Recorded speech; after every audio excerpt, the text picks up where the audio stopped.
Welcome, welcome, everybody. Oops, got my monitoring on, and I'm using a USB mic. There we go. That should be better. It just, it's not really a Thunderhead stream if I don't start off muted. I feel like that's, if you've got to have a signature, it might as well be that, right? Why the hell not? Microphones are an interesting thing. I spent the last few days learning about that. And pardon me, you can't see what I'm doing. Oh, here, maybe I could just show you. I am stretching blue tack, because I need to do some blue tacking on this guy right here. Oh, what a great opportunity for me to adjust my focus. Hello, Mr. Painting Camera. Let's go ahead and get you ready to go for the day, huh? I mean, I could do these sorts of things beforehand, but where's the fun in that, ultimately?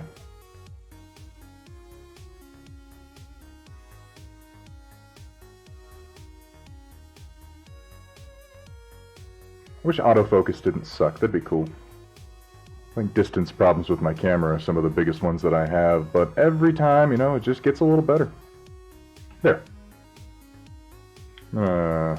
Be putting a little bit of blue tack on this Gladiator 2, I believe this is, from Cav Strike Ops, because I'm going to be doing a bit of airbrushing on it later, and I want this to have a chance to stick decently.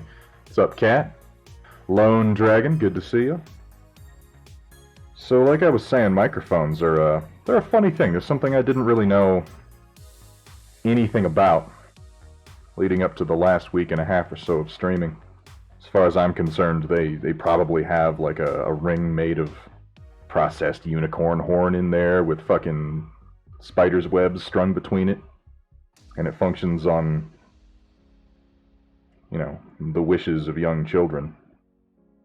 But it turns out that if you learn a couple of basic things about microphones, you can use them significantly better. Those of you who were here for my last stream might note that you can probably hear me a lot more clearly and without me yelling this time. Pure unobtainium. Yes, I did. I found out about the unicorns. Y'all better watch your ass. No, but as it turns out, there's a neat sort of thing with microphones where they pick up sounds in particular directions. Have you heard this? Have you heard about this? Nobody knew. And if you point them the address side at your face, as opposed to my previous technique of pointing it directly away from my face, it picks up your voice better.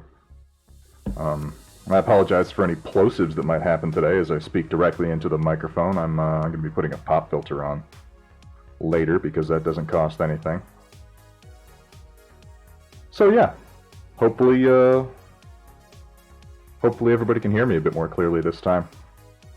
So today I have a couple of projects on the bench I'm looking to get through. Really just two miniatures in particular I'm trying to work on. First of all, there is Firehose. Yeah, there's a good distance. Who is a modified AWS 8Q Awesome in the House Arano sourcebook released by Catalyst Labs a little while back. There was a little bit of gunk on them there. I'll fix that. There is a company of mechs called Rampart Company, which is sort of a clandestine covert ops, plausible deniability. Oh, thanks, Greg. I appreciate that.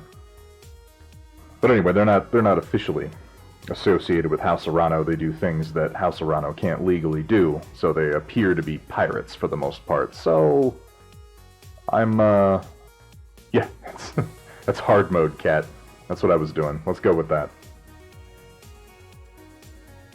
Anyway, all the mechs have their own little stories, and they all are described as being very, very different, so I'm doing different paint jobs on each one of them. And in this particular case, the story goes that this battle master, called Gigantes, who you'll note is, and it'll look better once I get it painted, but he is carrying a commando arm in one of his hands, which wound up being a little bit short, so it looks more like a chew toy, but, we'll deal with that. But this Battlemaster Gigantes, who I'll be painting next, punched in the cockpit of this awesome. And so to show that, I made up this funny little cockpit mod to look like periphery level repairs done to a damaged awesome. And I think it actually came out pretty good. It was real simple. And it kind of takes away the heavy brow of the awesome. We'll see how it looks as we move a little bit further into it today. Oh god, I am not completely awake yet, you guys. Switching the other streams to 5 p.m. was a great idea for me, not just because people have a chance to get off work, but because I have a chance to actually awaken. I'm a pretty major night owl. Sunday, 1 p.m. My god. My god, who's even awake at 1 p.m.? Apparently you people. And yeah, no, I'm not doing that anymore, Cat. I'm moving away from hard mode with my microphone use.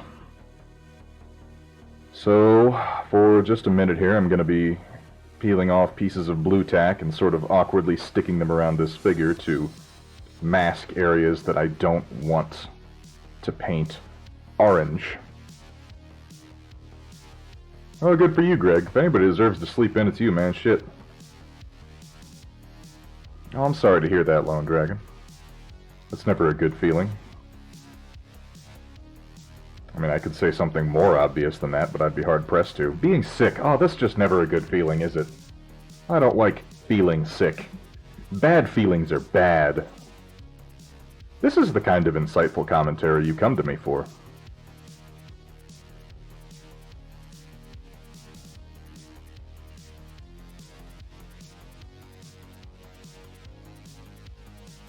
Now, I will say that while the first run of these Bones Black miniatures from Cav, Strike Ops, and Reaper came fully assembled and were a pain in the ass to paint as a result because of how chunky these things are, all of the ones in the actual Kickstarter have come in separate pieces, which is extremely convenient for component painting like this.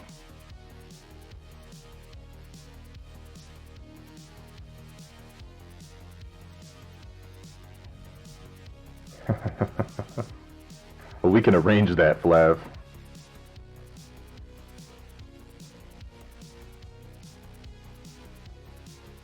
Drugs and tea will get you through. The right kind of drugs, anyway.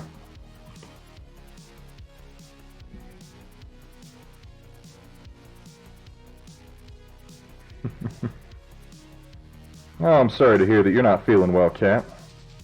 You know, I've been a little under the weather myself this weekend. We've had an incredibly mild winter right up until the last week, and then spontaneously it's just snow. It's snowing outside right now.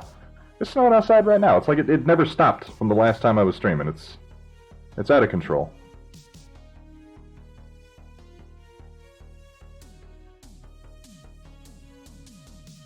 And my stupid dog wakes me up in the morning, coming into my room, whining and pulling at the covers because it's snowing outside. This dog loves the snow. It's ridiculous.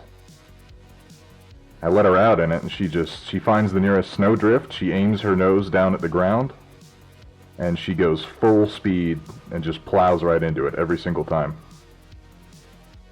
Little blue tack masking. So the color I decided on to try this on this Gladiator is orange, which I've already done a little bit of. Let's see. No, not that guy. This guy. Ooh, armpit cam. So this is the first orange that I did, and it came out pretty good, I think. Pretty decent.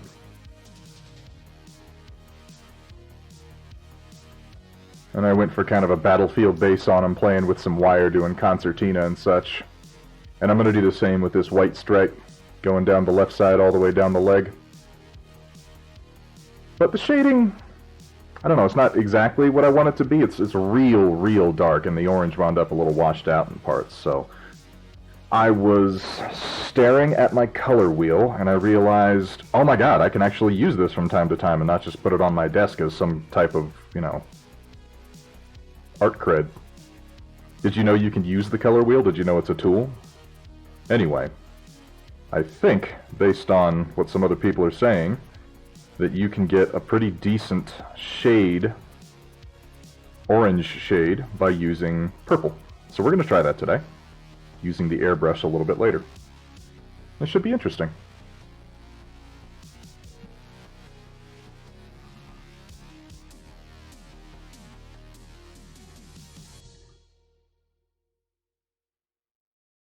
Over highlight with airbrush, then airbrush glaze to get it where you want. It's mostly what I'm going to be doing. A lot of work with the airbrush on the Gladiator, mostly brush work on the Awesome today. You can see on the Gladiator I had already begun to work on him in my usual way, in the sense that I had primed it black, done some zenithal with white, dry brushed white, and then gave it a very, very thin and full of flow improver black wash to really bring out the cracks and crevices. And I think I can just continue right over top of this from a low angle with some purple and then come in with some orange from above. It should work. And if it doesn't work, you know, I'll always think that it should have worked.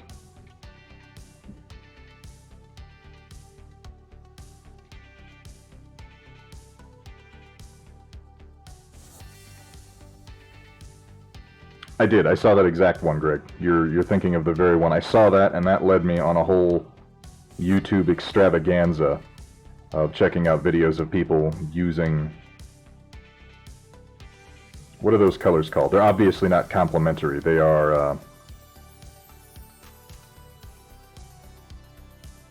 They're like two over on the wheel. They function well as shades for whatever color you're going with. Words. Art words. Technical art words. Marvel. Marvel at my expertise.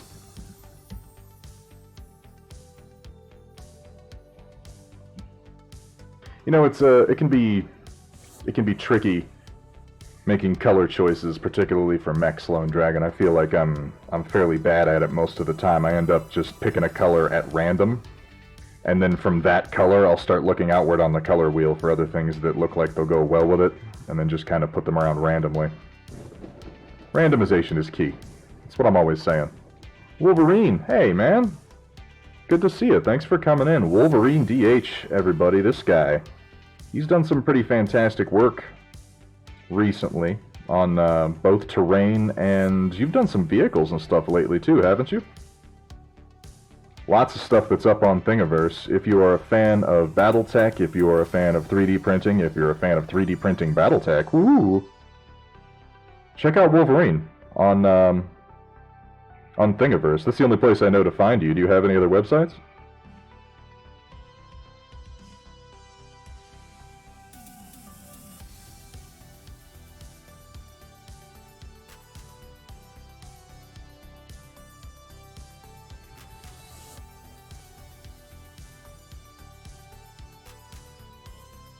So what are we working on today, gang?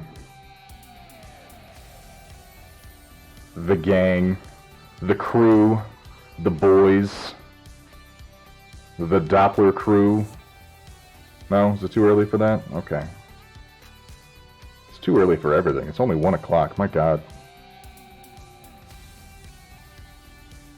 What are we working on today? Who else is painting something? If you're painting something while you're watching me, for the love of God, take a picture, post it up in the Discord. I want to see it. I want to hear about it. I want you to post what you're doing so I can flagrantly steal your work and pass it off on my own as on the next stream. I mean, well, shit, this is being recorded, isn't it? I want to congratulate you and to grow as an artist by taking inspiration from your work. There, that's good. That's artist speak, right? That's nearly done. I'm really just masking the parts of this that I definitely don't want orange on, because I'm going to put like a blue on it or something like that. But, you know, a lot of this I'm probably going to go ahead and want to be orange.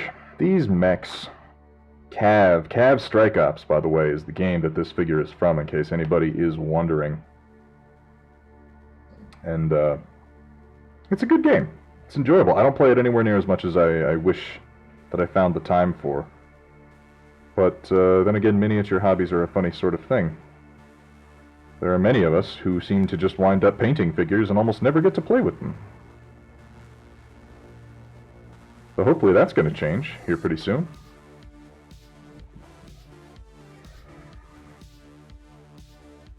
Working on learning the basics of painting. Finishing up a king crab with baking soda basing, deciding which... Oh, that's awesome! That's great, man. Man, the first steps into miniature painting are some of the most exciting, as you realize just what's possible. As you begin to look to what other people have done and take tips from people and start to apply it to your own work. I remember that being an incredibly exciting time. Now it's nothing but staring at my work and thinking, you feeble son of a bitch, this is worse than the last thing you did. What's wrong with you? Why are you so ugly? That's the truth of being an artist. Maybe I'm just depressed. I don't know. It's probably the first one. Oh, you use them for rubble. That's... On the one hand, that's brilliant, and on the other hand, I weep for the calves. That's cruel.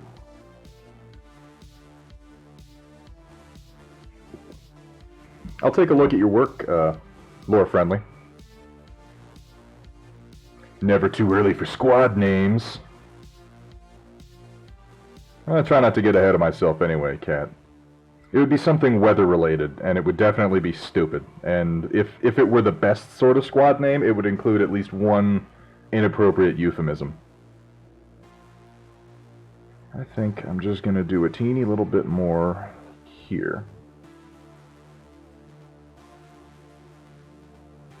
And use my little silicone color shaper here to kind of push this around into more precise sports.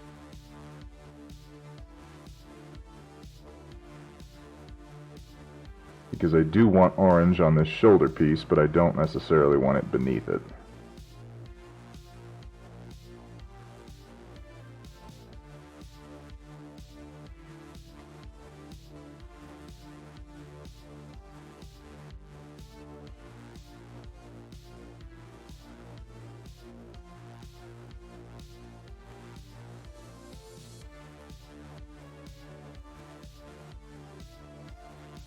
Try not to be too aggressive, because I'm going to take some of my white off here if I'm not careful.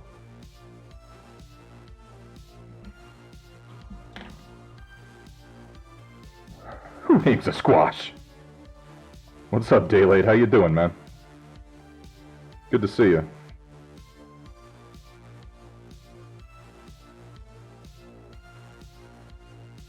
Everybody, if you are into variety gaming streams, if you are into hosts with the mosts, if you will, I strongly encourage you to take a look at my boy Daylight Gamer over here. He is the one who brought me out of the shadows of not paying attention to streaming basically at all. Got me watching, and then maybe decide maybe I could stream something. Which, you know, we don't know if that's a blessing or a curse yet. We don't know if it's a scourge or a boon. But, you know, we'll find out together. How butt stuff was implied. Butt stuff is always implied.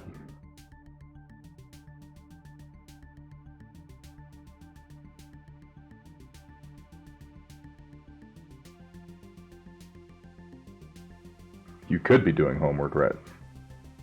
Greg, let's be honest. You were gonna find something to distract yourself. Regardless. The fact that it's me is just a convenient excuse. Now, don't take that the wrong way. I'm glad to be your convenient excuse. Being someone's convenient excuse, I mean, that's really... If that's all I accomplish in life,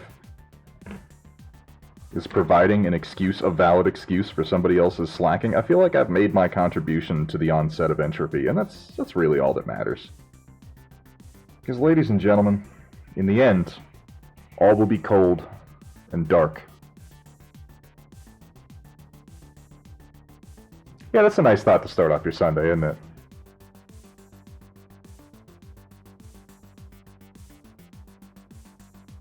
I'll have to check out that image. What are you up to, DLG? You doing anything fun today? Or are you working? I think you probably got some homework to work on too, don't you?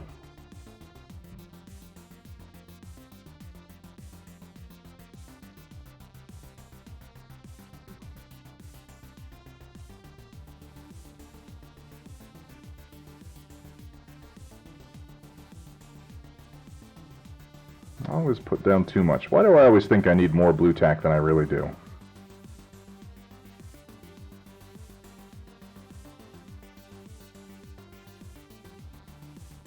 Just got home from Georgetown. Shoot a roll of black and white for the photography. Ooh, interesting. Well, if you get any of those processed up and ready to show, I'd love to see them in the Discord, man. Photography. That's exciting. I've got great subjects out where I am right now, but I'm not talented at the actual photography itself. I'm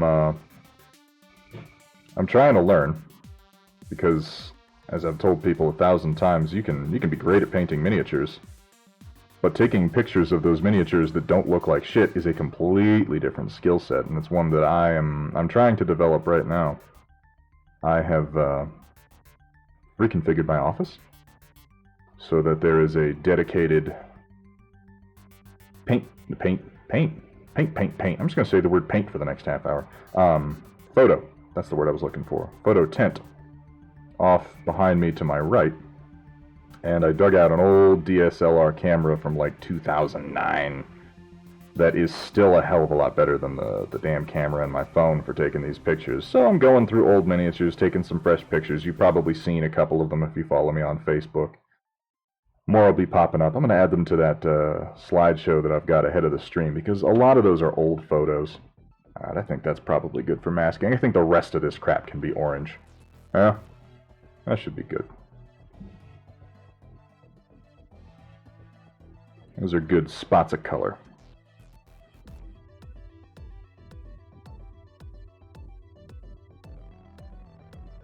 The only part I'm having doubts about are these ribs above the cockpit. But no, we're just going to do them in orange. Because you know what? I've got like 4 of these.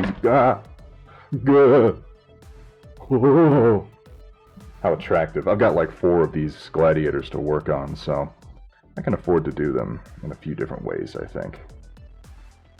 Ooh, you know what I should do, though? I should go ahead and put a little stripe so I don't have to come back in and do white again later. That's a good idea. DLG with the host. Thanks, man. Much appreciated.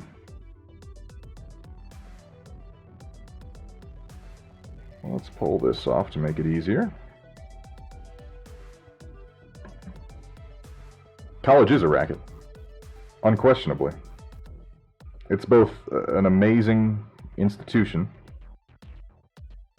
and a shining beacon of proposed American exceptionalism. And, because of the nature of our great nation, a capitalist's wet dream, in which they can charge people to purchase books that never needed to be printed in the first place, because the only thing they're actually after are the digital codes inside that give them access to the online information. I mean, that's not the only reason. That's just the first example that comes to mind that makes me want to slap somebody in the face. But you know, there's so many of those. Details that make me want to slap someone in the face, that is.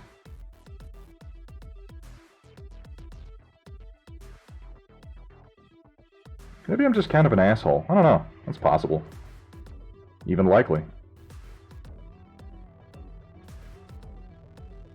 That should make a reasonable stripe of white for me to work with once I'm done airbrushing this bad boy, huh? Why did I open my wet palette? You all saw me do it and nobody questioned me. Nobody said, Letterhead, what the fuck are you doing? You're gonna airbrush a little bit first.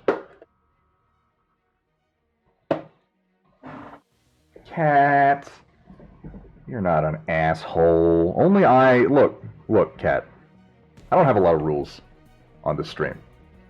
You know, we got some general rules. If I haven't spelled it out explicitly, I'm gonna go ahead and add don't be an asshole, but not for the reasons you think. This is my stream, and I'm the only asshole permitted. No,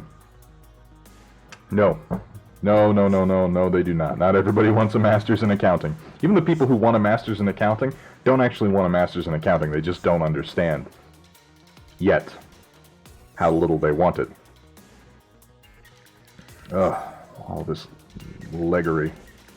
But I want to put a stripe down his leg, so... I could use masking tape on this guy, particularly for a straight stripe, but he got So if I may for a moment, I'm going to complain about Cav models even as I paint one. I like them. I do. I like the chunky design. I like the unique aesthetic. I like the game. I like the concepts. I like what little story there is. I feel that the designers have occasionally gone a bit overboard when it comes to detailing these figures. And it's not that there's anything wrong with all the panel lines and the chunks and the this and the that. The reason I feel they've gone a little bit overboard is because traditionally when painting mech figures like this, people like to use decals. And these models are hard to decal. They have so many surfaces to work with, and you don't have many broad, flat plates. I wish that were different. It also makes masking kind of tough. But the benefit of this is that if you don't want to decal, there's enough detail on the figure that you won't wind up with a naked-looking mech. So, you know, it's a double-edged sword.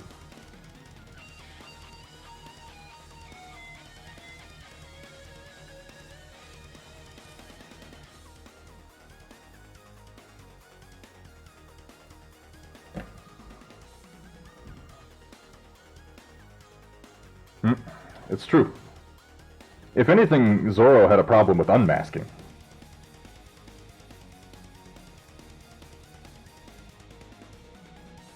But, you know, DLG, I'm no Zorro. I don't even pretend to be. I'll confess that being more like Zorro is on my personal list of, you know, growth accomplishments for 2020, but that mostly has to do with stealing from rich people and becoming a hero of, like, North Texas and Southern California.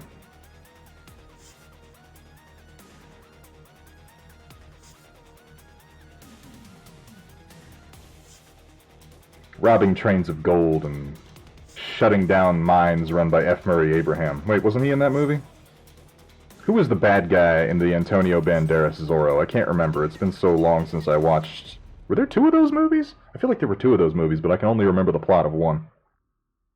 And for some reason I'm putting F. Murray Abraham into the role of the bad guy, but now I'm not convinced that's true. I think I just look at F. Murray Abraham and I think, that guy... he's probably evil. He was evil in Last Action Hero, and that's really all I need to know. Yeah, just like El Chapo. That's exactly what I was talking about.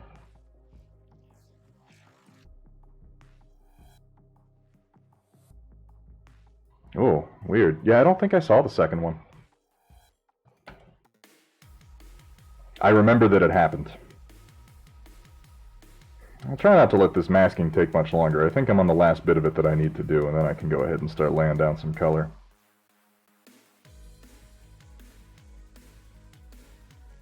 Wait, what? Zorro has a kid and gets a divorce? What is this movie set in, like, fucking 1995? Watch what happens when your favorite masked hero has to get a job. Has a kid. Pays the bills.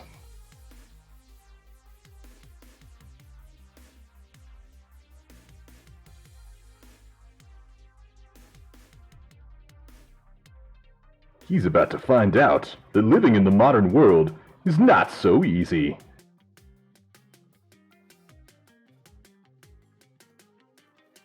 What was up with that whole string of movies in, like, the 80s and 90s where the whole theory seemed to be just the juxtaposition of fantasy characters?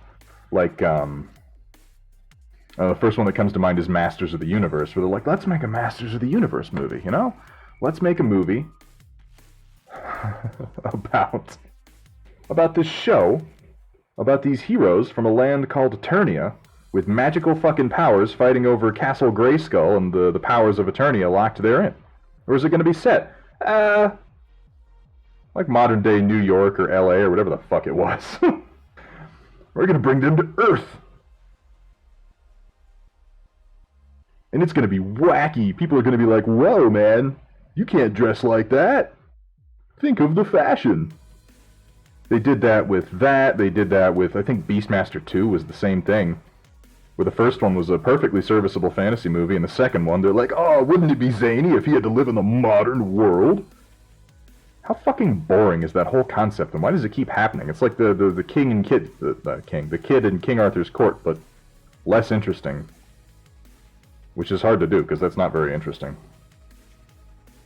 That's probably good enough. There will be a white stripe there when I'm done.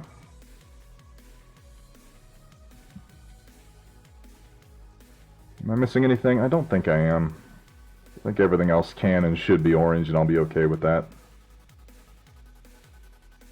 So I gotta say, if anybody here has used Reaper models in the past, and you have not used any of their new line of the Reaper Bones Black material, find something manufactured in Bones Black that's cheap, that you like, order it, and play around with it, because this material, it's still the same, it's not the same, it's still the PVC that they used to use. But it is, yes, Crocodile Dundee is another good example of that, weirdly. He wasn't, a fantasy character, but he was fucking Crocodile Dundee, which was ridiculous. And they took a fairly interesting plot from the first one, and they were like, let's put him in New York and have him hang out with a taxi driver that talks in jive. Like, what the fuck was going on? How do these people make money? I know it's fruitless, but I look at movies like that, I think about the millions spent on them, and I think, what if you just, shaved $500,000 out of that piece of shit and threw it to me instead? Come on, guys. I'm pretty cool. Oh, I'm sorry, it was a limo drive. And he did use the aerial on the back of his limo as a boomerang. That happened, I remember that. I had forgotten about it, and then you said it, and now I remember it. And this is part of why I both hate and love you as a person. It's the best compromise between, Turtles 3. Oh, no, okay. Turtles 3 was like that in reverse, though, because they went to ancient Japan, or some shit like that. See, the whole theme of the Turtles is that they're a juxtaposition, that they are a funny mixture of old-style ninja training, and then they hang out in New York and they eat pizza in the sewer, which... When I say it like that, it doesn't sound as cool as I thought it was when I was a kid. But, I'm not a turtle, so I guess I just don't understand the appeal. I'm going to shift a couple of things around here for just a moment so that I can airbrush without spraying shit all over the world. I might get a little quiet. All over the world. All night long. Speaking of which, did anybody see that, I say speaking of which without actually connecting my insane thought, but I was just thinking about Luc Besson movies. Did anybody go see, when it came out, that movie Valerian? It had a subtitle, it was Valerian and the something or other. I don't remember what it was called. Okay, he did teach a bunch of samurai how to play hockey, but, yeah, the 1,000 Planets, 1,000 Worlds... So I feel the need to mention this right now because I just, I referenced a Luc Besson film.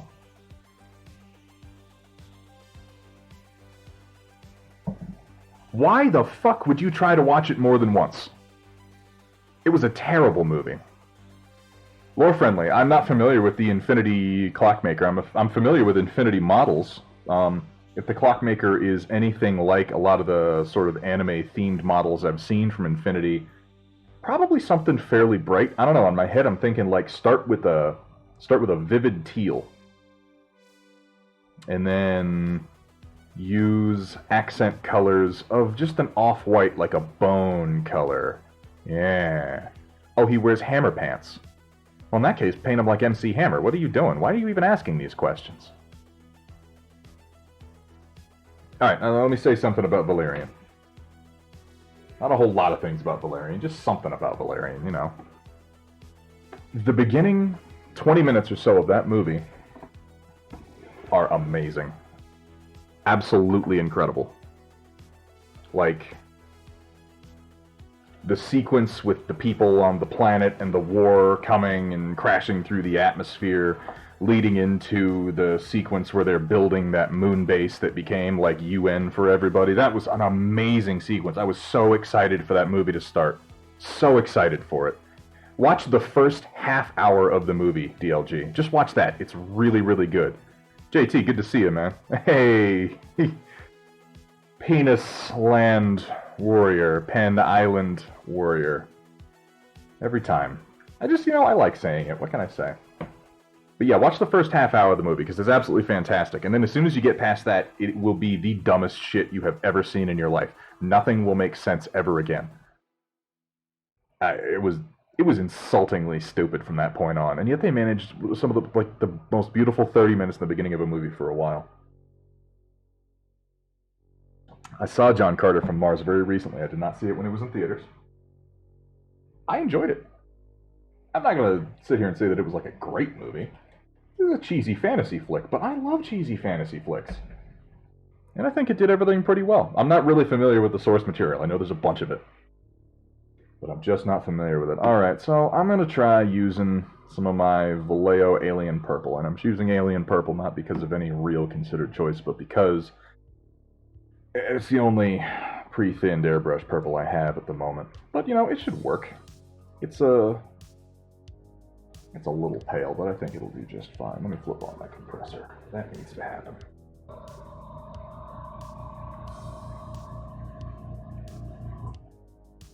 Basement boob writing? That's my favorite kind of writing. I wouldn't say that basement boobs are my favorite sort of boobs, but basement boob writing, now that's something. I'm not sure what it means, but I like it. And I'm thinning this a fair amount because I really don't want to just coat this guy with purple from the underside. I want to have some control over it. But don't we all want control? Isn't that the nature of the human experience? Everything we do, we are attempting to exert control over a universe that it defies the very concept.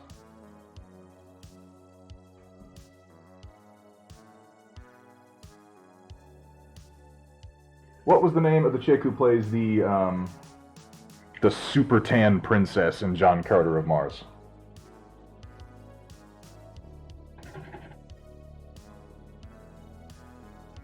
I need to adjust the color balance on my camera a little bit because it's not quite right. Yeah, Gary Busey. That's exactly who I was thinking of. Gary Busey, and he was tan, and he had on like that skimpy outfit, right? And the funny little tribal tattoos and then those big flashing whites. Man, I've never been so turned on before by Gary Busey. That's not necessarily true. There was Predator 2 also. I got a little chub during Predator 2. That makes sense. Lynn Collins. Alright. I had never seen her before. And I don't even think I've seen her since in anything, though it might have just been mostly the makeup. But goddamn! Woo! Yeah, Coke will do amazing. Get on the Coke diet. You'll be super happy about everything. So I'm just putting... Oh god, that's already too much. I'm just going to put on this purple from a downward angle. Trying to leave white on the upper surfaces. And this is just to give that orange something to shade. And I really don't want to do too much of it. I'm just trying to hit the areas that have a lot of black in them already. I think overdoing it with this technique would be a mistake. Oh, like that. It's hard to tell what overdoing it is until you've already done it, you know? But like I said, I have so many of these Cav figures that if I screw it up a few times, I'm just not going to complain so much. It's like, oh, there's a big splop of color there. Well, better luck next time. And I will say for Cav, man, their figures are affordable. I don't want to say their figures are cheap, because that has negative connotations, I feel like, but I'll tell you, they're not expensive. No, sir, they are not expensive at all. That's looking reasonable. Yeah, I need to adjust my color on the camera. It's hard for you to see where... Oh, you can kind of see the purple in there. Well, we'll see how it looks when the orange goes down. Hey, good luck with your homework, man. Because you need luck. I don't mean that. Jim, you're a talented artist. You're going to do fantastic. I can't wait to see some of your work, man.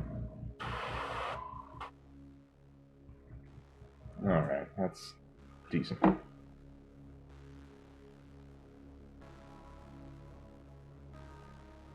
With genius comes madness. I got one of those fairly nailed down. The genius part, obviously, is what I'm referring to.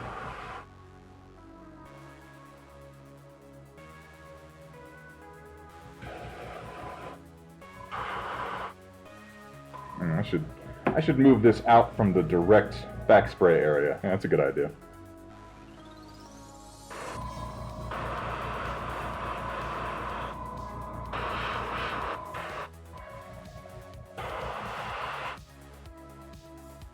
Just getting the purple in some of the deepest shadowed areas where I've got a whole lot of black right now.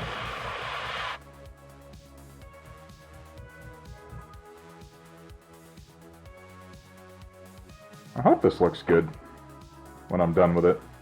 If it doesn't, I'll feel foolish, but I was gonna feel foolish anyway. Who am I kidding?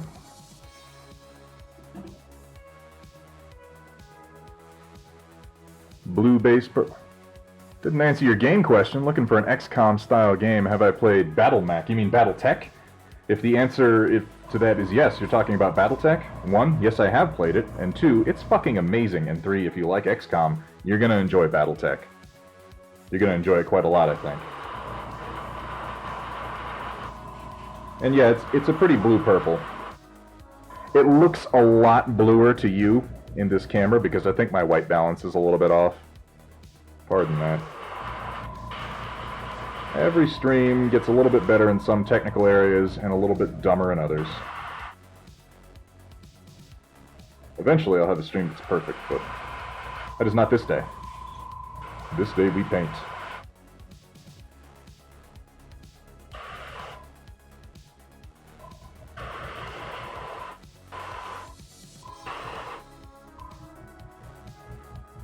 That's probably good. Huh? Okay, I'll do the other one.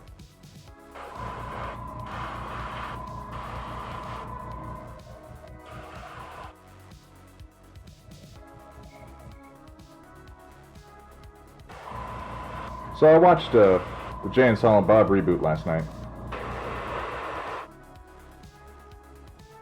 Somehow, when I'm actually watching a Kevin Smith movie, I never know quite how to feel about it. It got me to laugh out loud a few times, pretty hard.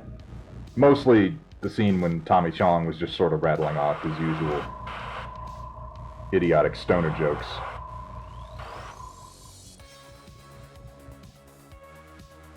And then they kind of teased that they might have gotten Mark Hamill, but then they didn't. I guess I should have checked the credits. A hobby-free day? Why, JT? What for? Yeah, you're talking about Battletech, I'm pretty sure. WJ. Overwatch. I feel like Overwatch is a somewhat contentious topic in those styles of game. I don't know, I don't miss it so much in Battletech. I admit that I use the hell out of it in XCOM. It's an incredibly powerful ability. And I admit that my playstyle, being a very reactive one, tends to favor Overwatch-style things, but I don't feel like the lack of Overwatch really detracts from Battletech too much, since it's not a concept that was included in the tabletop game. And I think that they kind of make up for the lack of Overwatch with the pretty excellent mechanics for activation timing and initiative, which serves the same kind of purpose. And reserving. Though the AI in vanilla doesn't know how to reserve properly, and then if you upgrade to something like Expanded 3025, suddenly they just, if it's like, oh, you're reserving? Well, the AI is reserving too, fuck you. That's basically just me complaining about not being allowed to cheese the AI as much as I want to. Alright, that's enough purple for now. I'm going to set this guy aside and let him do his thing, set for a few, and I'm going to move over to working on the awesome. The awesome. Big Stomper awesome.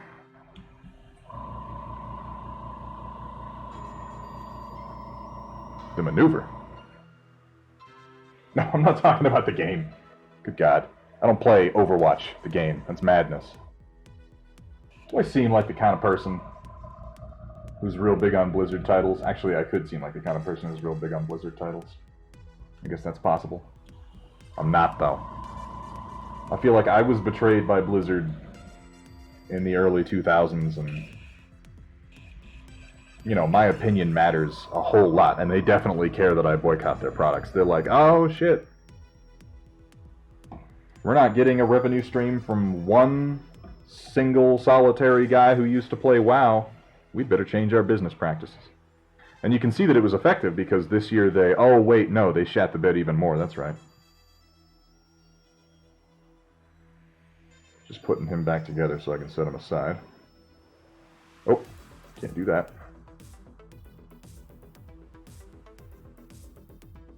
There. It does look very blue in this. It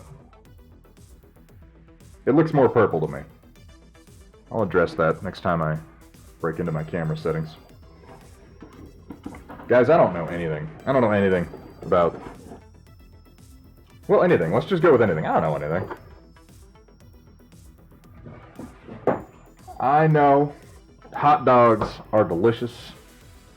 I know that freedom is good. And I know that America, well, that's just a little bit better.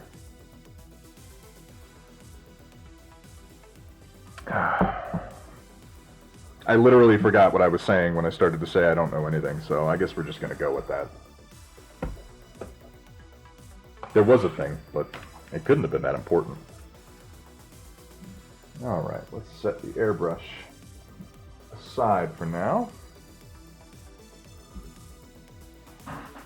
Welcome to the What Were You Thinking Blizzard Club. Well, see that? I think that seems to imply that we don't know what Blizzard was thinking, but if we're being honest, we know. We know what Blizzard was thinking. You know what Blizzard was thinking. I know what Blizzard was thinking. It is a bit... it's a bit like a Munchkin Warhammer 2C. Okay, it's a fair criticism if you're just criticizing the design style of Cav Strike Ops. All of the Cavs are kind of squat little monkey shits like this. It appeals to me, but I was a big fan of the old style dreadnoughts from Warhammer 40k too. I like this real low center of gravity. And if I had one actual complaint I would make about Cav as a game and the Cav design, it's that they don't do jump jets and they don't do melee combat, which on the one hand, I understand, and on the other hand, but that's the best part. Why? Why must you take from me?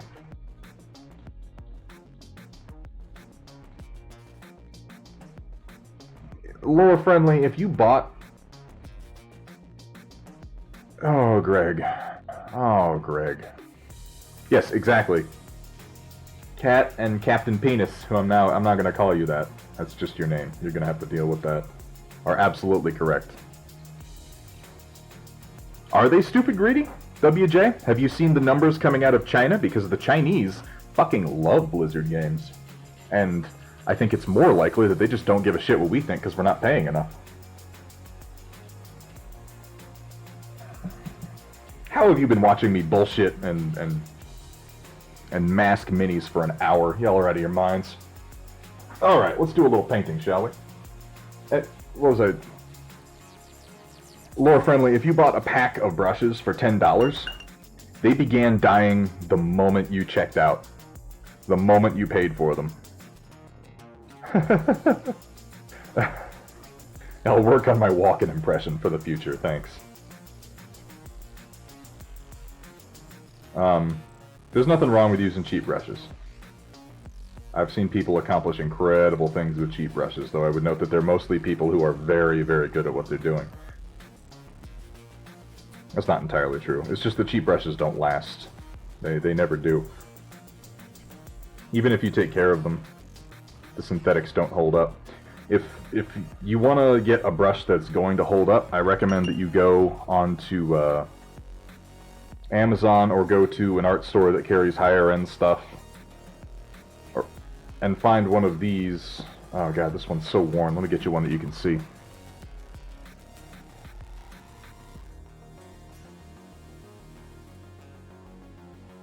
Winsor & Newton, Series 7, sable brush.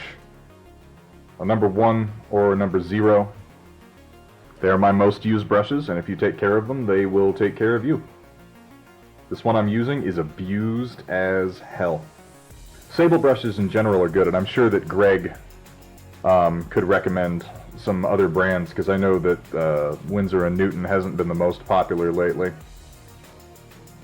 What am I doing with the Tupperware? This is a homemade wet palette that I'm using. And it's very simple. This is a folded up paper towel on the bottom, and then there is a sheet of non-wax coated, just plain parchment paper set on top, and then there's water in the bottom, and the water soaks into the paper towel and then up into the, it permeates the parchment paper, so when I put my paint on it, the paint will stay moist. I know, Kat, you're in Colorado, so this is something that you will probably want to check into, because I'm sure you've noticed that paint up here dries out like the second you move it away from your palette. Particularly if you're using a fine brush, you can go to start painting and discover that you have no paint to paint with.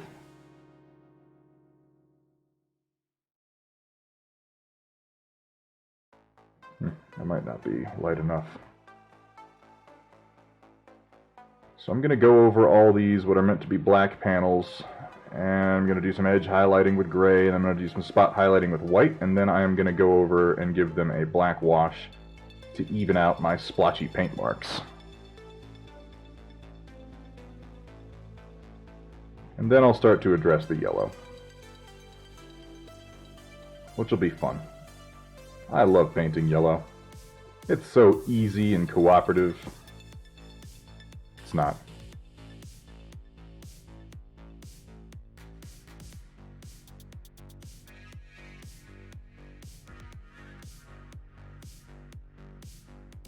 I've been doing the same style on all the Rampart mechs, just trying to kind of get them done at this point. I feel often when I've done mods on a model, I'm like, oh, well, you know, this one you've really got to pull out the stops for. This one you've got to spend 8 hours painting. But it's not true. 3D printing has largely set me free in that regard, because I can print something out, make it custom, slap some paint on it, and then if I feel like coming back to it again later to do a better job, it's really easy to do. I can just make another one.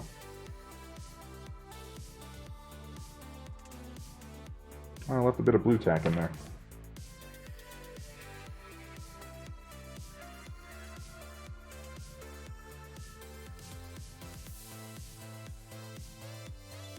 Come out, little blue tack. You don't belong. Ooh, there's a step I should do before I continue with this gray lining is... So these areas that are still white are for the most part going to be a kind of gunmetal blue-black, and I should go ahead and glaze that on before I continue so that it has a chance to set while I'm doing the other work.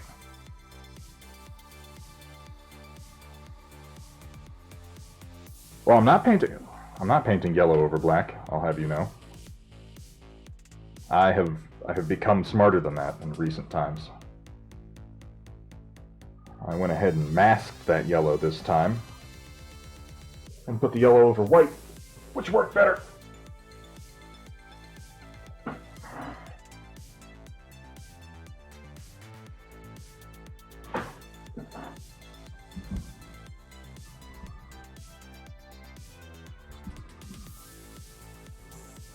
Got a little bit of P3 Coal Black here, which is one of my favorite paints, honestly. It is an incredibly useful color. I love it because I hate using just flat black. Kind of a cold blue black that I can build up from.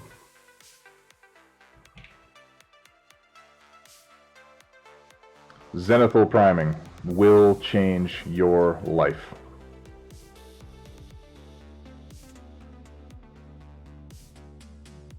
It depends. I agree that white... I mean, I don't prime anything white anymore. I prime everything black, and then I use a zenithal coat to start bringing out the initial shading. Even if I don't use that zenithal coat in the final colors. Like, even if I don't just glaze right over top of it, I'll usually use it as a guide for where I want to put my own highlights, because it's usually better than my eye. I'm adding just a little bit of matte medium and a little bit of flow aid to this coal black, because I want it to go on real thin and settle mostly in the low spots.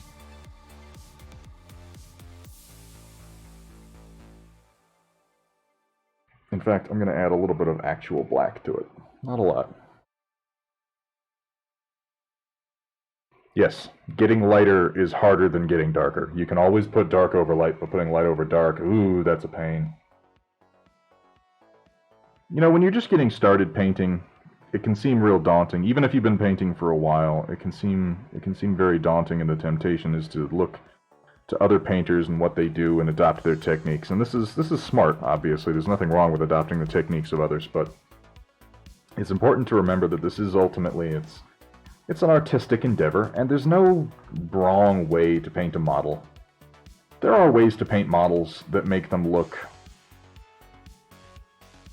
I mean, you can paint a bad model. Let's not pretend like there aren't models out there that just kind of the paint job sucks. But if you find a method that works for you, that's the method you should be using. And if you look at what other people are doing and you like something about it, you like one particular part of a technique but maybe not the overall technique, just take that piece. Just take that piece and try it. And experiment with it.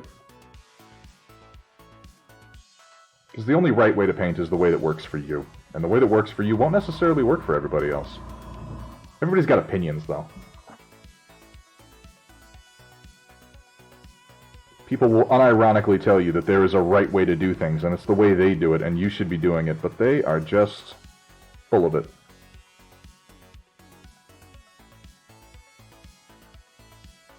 Oh, I didn't put on my... Let me get paint on my stupid hand again.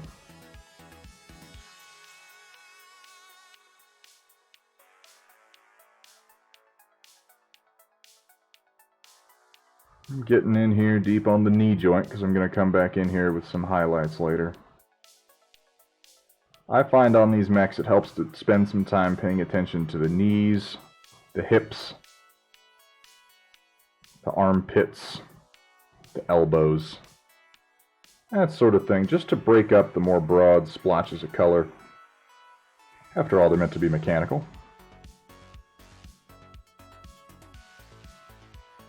You should be able to see the underworkings.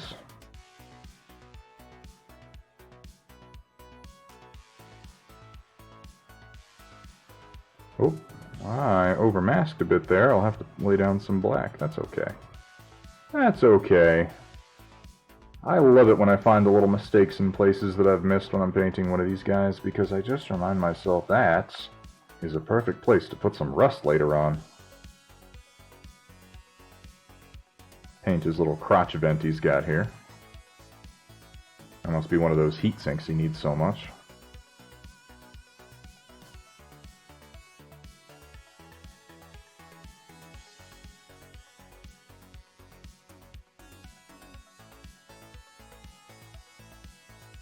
So I don't always remember to put on a glove when I start painting, but I really do mean to, because man, the number of times I'll get done doing my painting session and then it'll be like, let's go out to lunch, let's go out to dinner, let's go out and do something, and I'm like, sure, and I go out and I get there and I realize that I've got these insane colors all over my hand. It's a weird look. I get eyeballed. Oh, helping new painters learn to paint. Try to stick with general info. We all need to find our own way. That's true. I try not to focus too much in on specific techniques. I just say, you know, this is what I do and this is what works. And maybe, you know, try some of it and see if you like it. Will I be adding decals? If I do add decals to Rampart Company, JT, they'll be general decals, like just some numbers or something, and I'll probably do it down the road. So far, I haven't been doing decals on these guys, and I don't think I will. I want them to look kind of like pirate mechs, and I feel like pirate mechs wouldn't bother with designations. I guess I could put like a skull and crossbones on it or something, but I don't have any handy. Since you're getting back into painting, do I paint my joints metallic gray / dull silver? I don't see a paint job stain put in those areas that eventually get scraped off. So I've not been using actual metallic paints lately. But you see what I'm doing right now on the fist and on the knees and stuff. I put this real dark coal black in there. It's just a deep blue black. I try to leave a couple of high spots showing, and then I'm going to go back in and I'm going to highlight that towards wolf gray, but I'm going to use all matte paints and not metallic. I feel like metallic paints, it's hard to make them work well at a 6mm scale. That's just my opinion. I can make them work fairly decently at like 28mm scale, but yeah, more like oiled joints. Think of them like, you know, blued and blackened and treated exposed pieces of steel for the most part. Exactly. But I try to avoid any actual metallic sheen at this scale. Camel Specs, you do fantastic videos. And I've used some of your tutorials when I got started painting mechs again after a long time for doing like weathering and basing and such. And yeah, you cover a lot of techniques, and it's really helpful because instead of feeling like, oh well, this painter says this is what I have to do to achieve this effect, it's more like a, here's a toolbox to choose from, and here are some effects that you might like.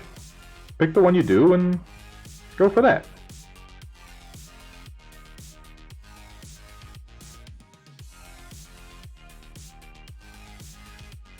Man, that Trinity City Tower, that's a hell of a thing. Is he printing it with the antenna attached or separately? Because honestly, I would print the antenna separately. I maxed out my Ender 3 printing it with the antenna attached, and I don't think it was worth the potential heartache of losing the whole thing.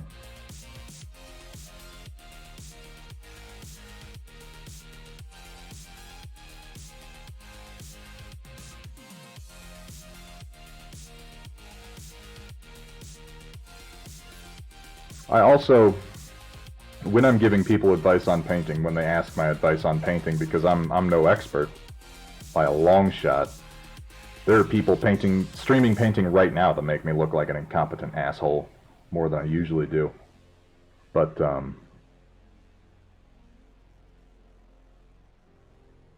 crap, what was I saying? Oh, I always try to remind people you don't have to paint your models perfectly. The image you have in your head of this amazing, perfect-looking model doesn't have to be what you produce. And you shouldn't get discouraged if just because you don't have necessarily the practice and talent to pull off the vision in your head right now, you know, don't let that discourage you. Paint sloppy. Don't overthink it.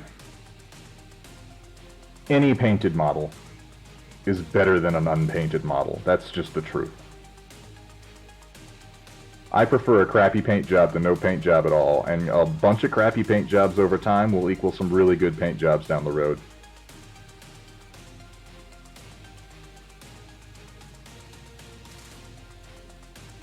I've been developing this sort of, this teaching theory, actually, recently, that I was thinking about writing a book on it. It was actually so profound. It's this weird thing where if you're trying to develop a skill, do it over and over again. I came up with a word for it. Practicement. Practicement. If you use lots of practicement, you'll get better at something. I should copyright that. There are a few spots in here I want to do this on that I failed to mask when I was spraying, but that's okay, because it's a real dark color. You can still put this in and then come back in and highlight it back up. No, but seriously, the only way to get good at painting is doing a whole lot of it.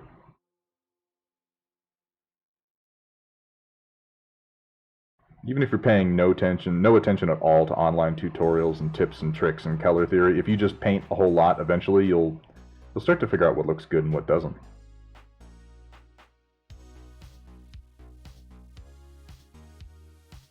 I do think color theory should be given more attention by a lot of painters, because it can help you make some decisions in the very beginning of working on a figure that inform the rest of the decisions as you go.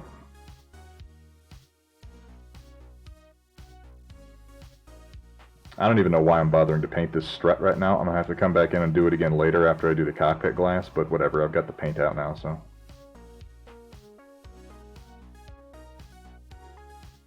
It seems like the thing to do. And what more excuse does anyone really need, I ask you? I propose none.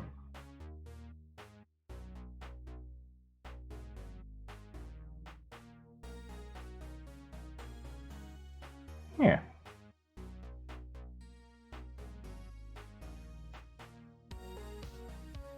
Oh! What's this idea, JT? Tell me. Tell me. I won't guarantee that I'll love it, but I will certainly listen to it.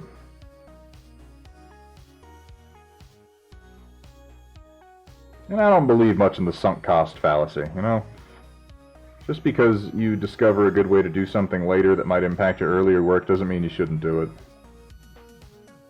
That's why it's a fallacy.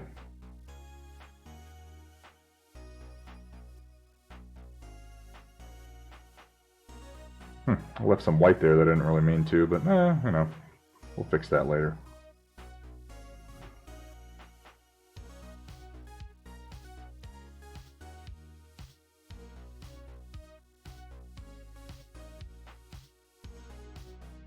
Getting the inside of the knee joints there. Yeah, that's pretty good.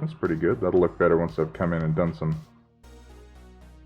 not striation marks, not stress marks. Well, we'll decide what it's called when I get to it. Done the fist, done the PPCs, done the struts, done the dish, done the joints. I think that's everything. If it's not everything, it's certainly good enough for right now.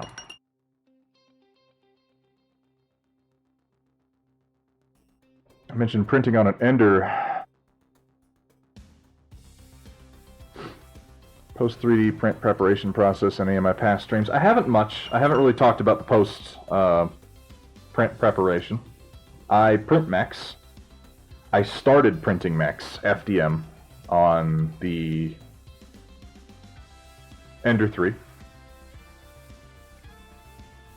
And I got some pretty good ones. I don't have any of the FDM printed mechs easily to hand. They are all out in my game room right now. But you can get some reasonable looking mechs. The backs of them tend to look... what you can do is if you tune your printer very, very carefully and you learn a lot about the how to prepare the model for printing, you can... By the way, I really do have to get a better light on that camera, but up in the upper right corner there you can probably see my Ender 3 working on an MWO-style spheroid dropship right now. That should be fun when it's done in like a day. I printed a number of mechs, a whole company's worth of mechs, actually, on the Ender 3 using FDM printing first, and I painted them, and they looked good, and I feel like you could get away with that, but because of who I am as a person, I was like, but I can do better. And the Elegoo Mars had just come up on sale, so I picked up a resin printer, and it's better. Like, I mean, it's impossible to say that the resin printer is not going to be better for doing fine details on miniatures than an FDM printer. It just is. That's the nature of the thing. But I wouldn't feel like you have to get a resin printer to print mechs. If I were going to choose one first, I would absolutely get an FDM printer, because you can use the FDM printer to print lots more stuff than you can the resin printer. Not that you can't make a lot with the resin printer, but it is less than ideal for many tasks. Whereas the Ender 3, oh my god, it runs constantly. I make mechs, I make terrain, I design stupid little things for around the house. Using the Ender 3, I printed the mic stand that I'm using right now.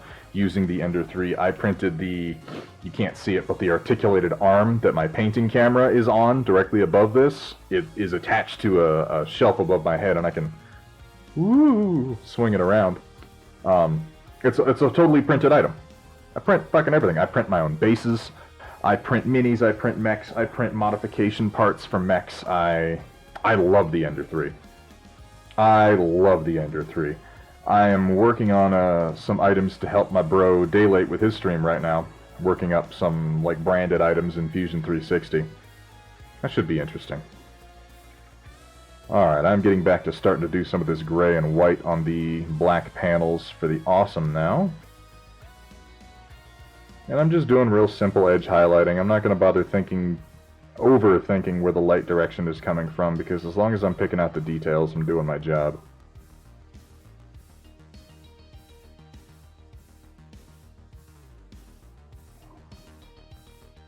What, your FDM printing mechs, what are you doing to them for post-processing? Oh, that's right, you asked me about post-processing, that's how we got into this. Post-processing for FDM mechs, I was super duper lazy on. I use a healthy blast of filler primer, Duplicolor automotive filler primer. It works amazingly well. And then try to avoid using washes, because washes are going to exacerbate the naturally occurring issues from FDM printing, that is to say the numerous print lines that are going to be on your model. But, let me ask you a question. Were you printing your FDM mechs lying on their backs, or were you printing your FDM mechs standing on their feet? Because if you print your FDM mechs lying on their backs, like so, what will happen is you'll get some print lines, like if you print it kind of at an angle, like if this is the print bed, and you print your mech like that. And this way your print layers are going to go up the mech like this in these layers, and your print lines on the front are going to be much less noticeable, and your front is going to have a whole lot of excellent detail. Now the back will wind up looking a little funky, but the front will look magnificent.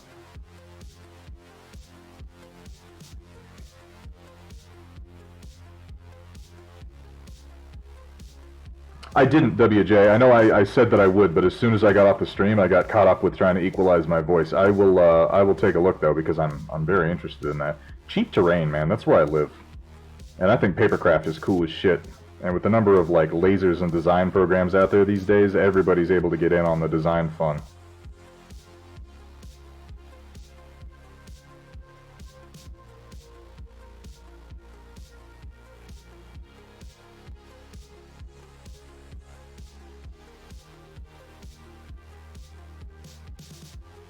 Oh, doodly doot. Put some in there.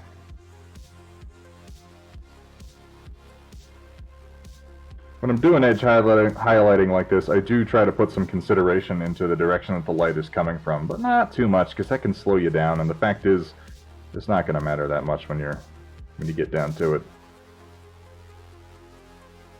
But, you know, upper surfaces are going to catch more light, depending on the angle they're at.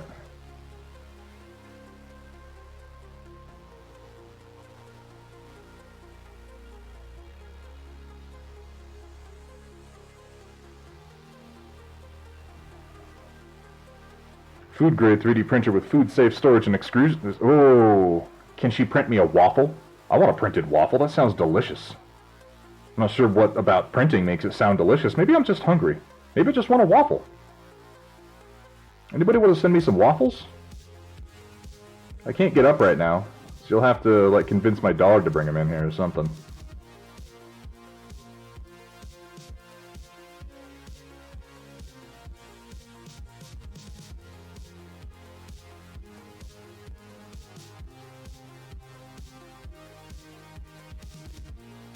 Now, his shin, you see the angle the awesome shin is at. I'm not going to bother doing much highlighting on it because the light coming from up here would leave that mostly in shadow, but hitting the couple top edges can really help just so you don't lose the detail. And this is real basic stuff I'm talking about, but you know, if you're new to edge highlighting or you're new to painting battle mechs and you're just looking for simple techniques, that's what I'm all about. I'm about simple and effective. I'll get artsy sometimes, I'll get real into the particulars of crazy stuff you can do. Mostly for expensive figures. I need to paint a sanguineous figure. If you're familiar with Warhammer 40k and Forge World, a buddy of mine has a sanguineous that he wants me to paint for him. And I'm going to get to that, and I'm probably going to go a little bit nuts on it. But not right now.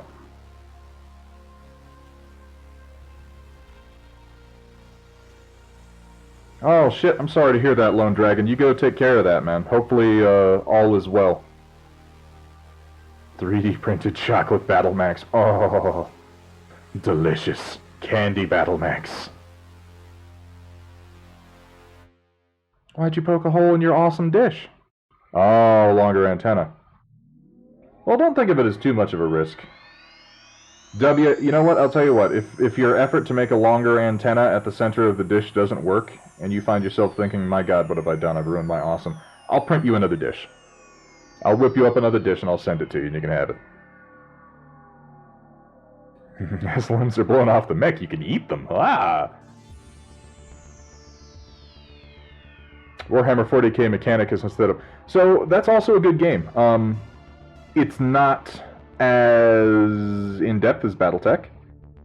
Battletech is a fantastic game. It really is. The one from Harebrained Schemes, the turn-based one, it's a ridiculous game. And I don't just say that because Steam uncomfortably reminds me that I've got something like 600 hours sunk into it, but because it is genuinely a fantastically put-together tactical battle game, particularly if you're a fan of big stompy robot mechs.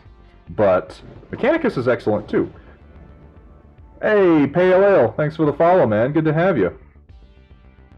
I admittedly have not played Mechanicus since it released. I bought it on release day, and I played it for a couple of hours, and there were some bugs and some balance issues. There was like one class that was obviously better than all the other ones, and then I left it alone. But I saw somewhat recently that there have been a number of updates, and that they have specifically been addressing those balance issues that existed on release. So I'll bet that if you fire up Mechanicus today, you're going to play a better version of it than I did when I bought it. And that makes me think that maybe I should fire it up later myself.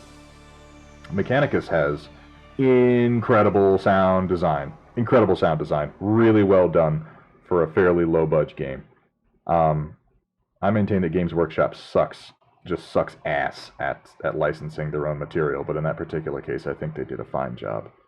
That's also nice to have a story about Warhammer 40k that isn't entirely focused on Space Marines, which most of them are. These days, I guess you could say, well, they're either focused on Space Marines or Titans, which, yeah, that's true, but come on, man. The only good Titan book that was written was by Dan Abnett, and that was Titanicus. He wrote Titanicus, right?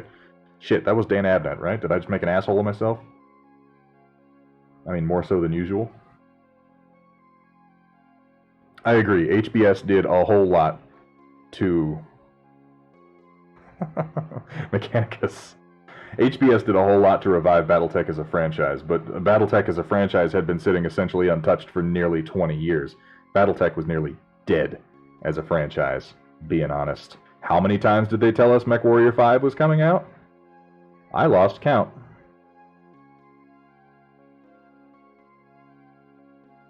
How many previews did we see for people saying, next year, MechWarrior 5, you guys, it's going to blow your minds. And I'm just going to go ahead and say that the current MechWarrior 5 from, what is it, Piranha? It's got problems. I find myself preferring to play MechWarrior 4 Mercenaries to playing MechWarrior 5 Mercenaries, and that should not be the case. It really did. I think 3D printing has done a lot for Battletech as a property. It's a bit of a double-edged sword, but I hope that Catalyst Games is smart enough. Yeah, exactly, WJ. MechWarrior 5 is doing a lot to get them back on the radar, and it's kind of a fucking mess. So I think if nothing else, that shows how receptive we are to more Battletech, even if you kind of half-ass it. Which makes me think if somebody whole-asses something, like HBS doing Battletech 2, maybe? If they put a whole-ass effort into that, that could be something pretty serious. Piranha doesn't know how to do a lot of things. Piranha doesn't know how to... I played that game on release, and I remember the first time I was like running along and I shot somebody and I turned around and I was like, sweet, go to the next objective. And a locust pops in directly ahead of me. Like, there's nothing there, it's an empty field, and then boop, a locust appears. And he just looked confused. And I felt bad for the guy because I was able to, kill him immediately with a rack of SRMs from my Wolverine. But how the fuck does that get through testing? I don't... It's so obviously wrong. And yet it was one of the central features of the game, and it happens in every single mission. I haven't actually played it since they've made some updates, and I've heard people say, oh, they updated the spawning, but man, I am skeptical. Man, that is way too much paint that's going down. Way too much paint. What am I doing? What's wrong with me? Just in general.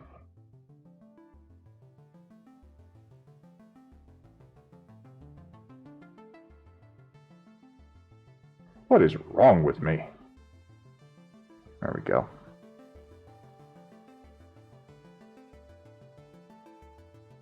WJ, that's true. Limiting you to one lance and spamming mechs at you is more or less their idea of difficulty increasing, but be that as it may, so much of the other aspects of the game work, and the actual gameplay loop is fun enough that I don't find myself minding it too much.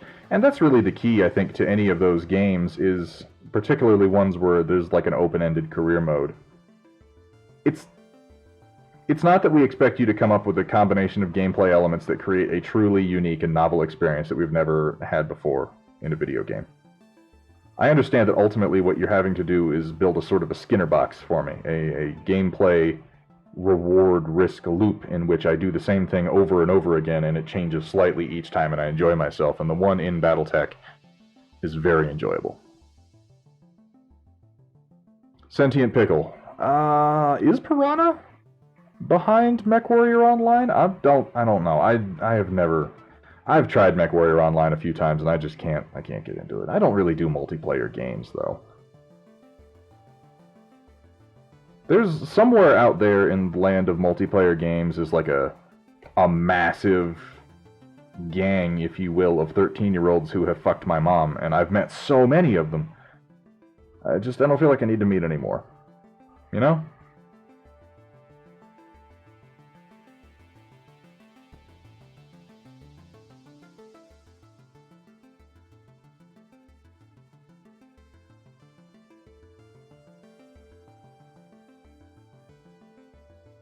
Every time I tell myself, too, I'm like, oh, this multiplayer game, this one looks different.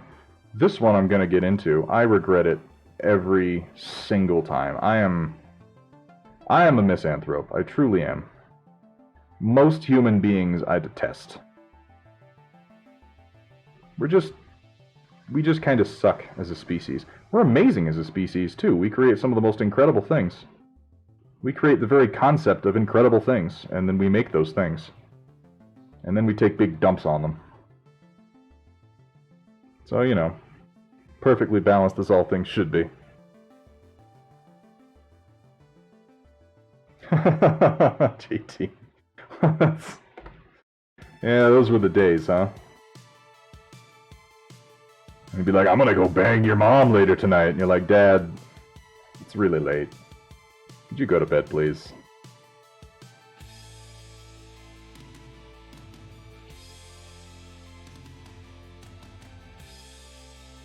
Eventually, those 13-year-olds who banged my mom will be somebody's dad. So hopefully not mine. I don't think that's how it works.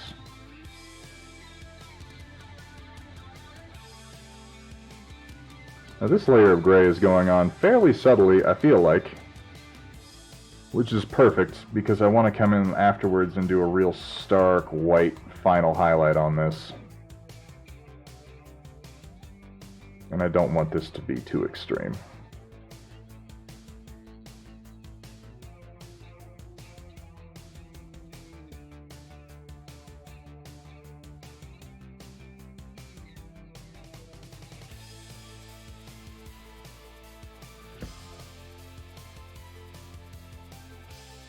Painting sheer cloth you can see skin through. Greg, that is something that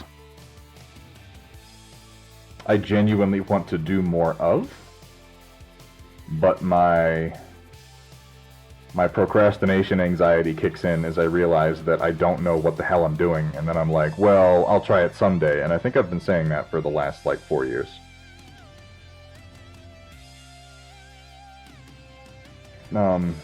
I did a tiny little bit of it when I was painting Black Canary for the Batman miniatures game, and I don't know, it drove me a little crazy.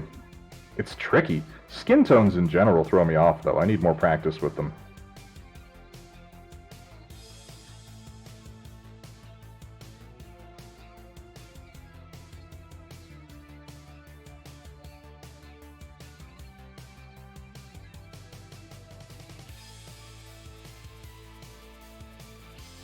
Go.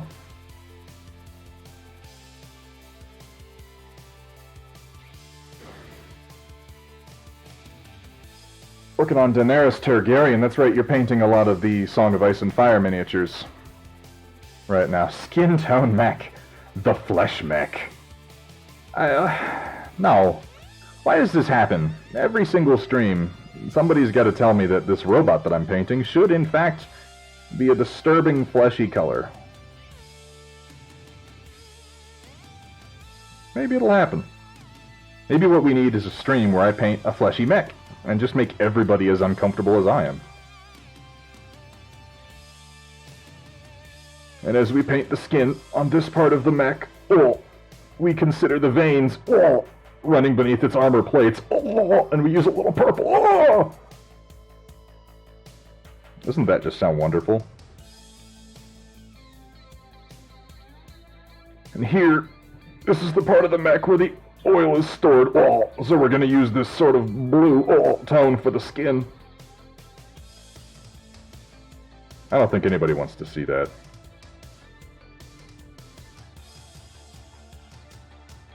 Then we have to ask ourselves, where are the balls? Where are the balls on this machine? And what are they filled with? Daddy, where do mechs come from? Well, you see, Billy, when one flesh mech loves another flesh mech, he charges up his PPC.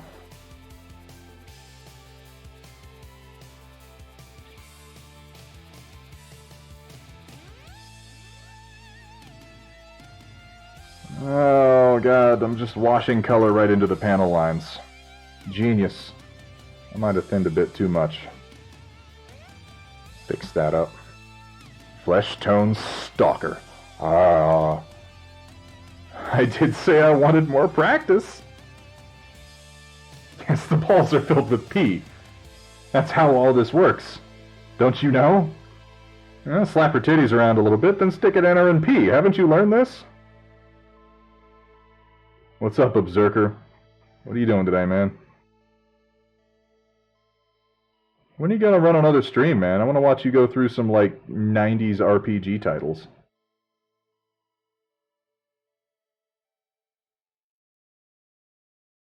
Oh, that's... I need more paint and less thin.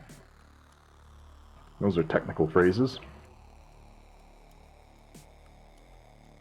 I'm afraid that's actually, that's part of the overall experience, lore friendly. I'm not actually funny.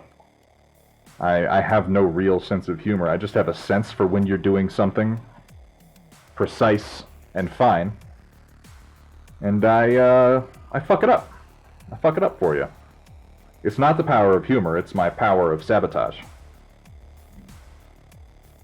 Working. Working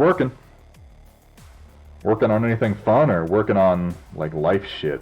Ugh, life. How overrated.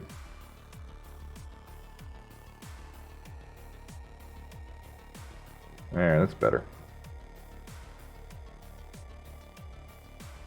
I'm trying not to worry too much about these highlights too, because like I said, I'm going to come back in with a black wash and even them out later, because I'd like the overall panels to be darker.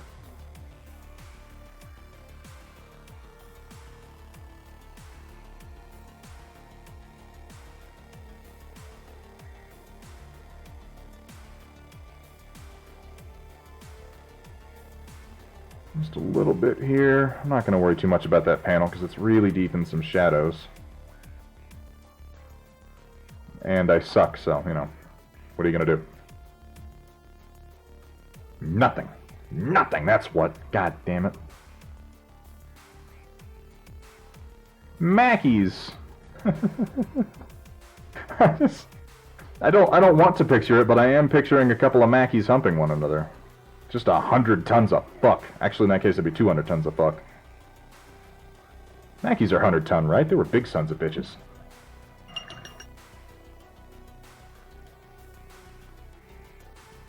That's a great question, Sentient. I have no idea. I have no clue where you're supposed to submit that.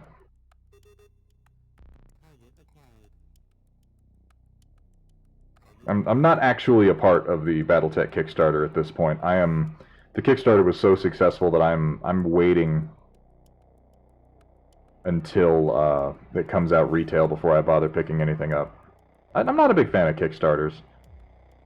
I understand them. I understand why people use them. I understand why companies use them. It's really just like a snazzy sort of pre-order, but I don't like sending money off for things that somebody promises they might get me at some point later. Not to say that they won't, but there's a chance they won't, and I've had a couple of bad Kickstarters, so unless it's somebody really small who really needs the money, I try to avoid them.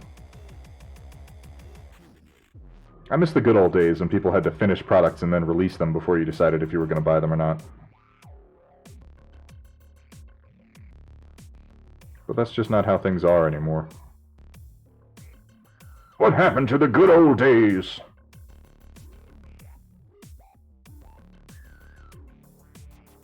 Old mech warrior shouts at Cloud.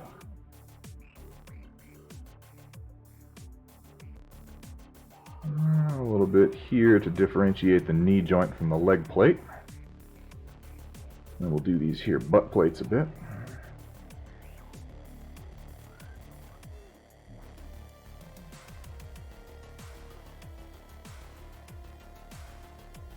Yeah.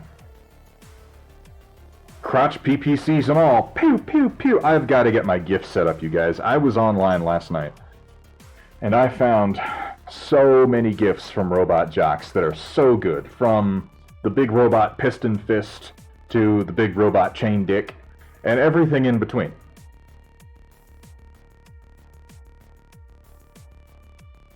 And really, you know what, Sentient, that's the trick. If you are going to, and Greg, you're also right, it is great for 3D files. I've kickstarted a couple of designers who are releasing packs of 3D files, and I've only really been stung by one of those, but in retrospect that had more to do with my expectations and less to do with what they were providing. And generally that's true of Kickstarters. It's all about your expectations. And don't let me saying I don't like Kickstarters confuse you into thinking I'm saying Kickstarters are bad, because they certainly are not, and I'm certainly not saying that. It's just the way I prefer to buy miniatures.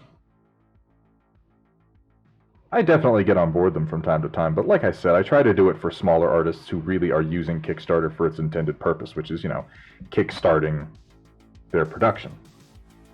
And I'm not as big a fan of larger companies using it for pre-orders, but I'm not passing moral judgment on them for it. It's just a personal thought. And because obviously I have to justify my every action to everyone all the time. That didn't come out the way I hoped. Whatever, that's good enough.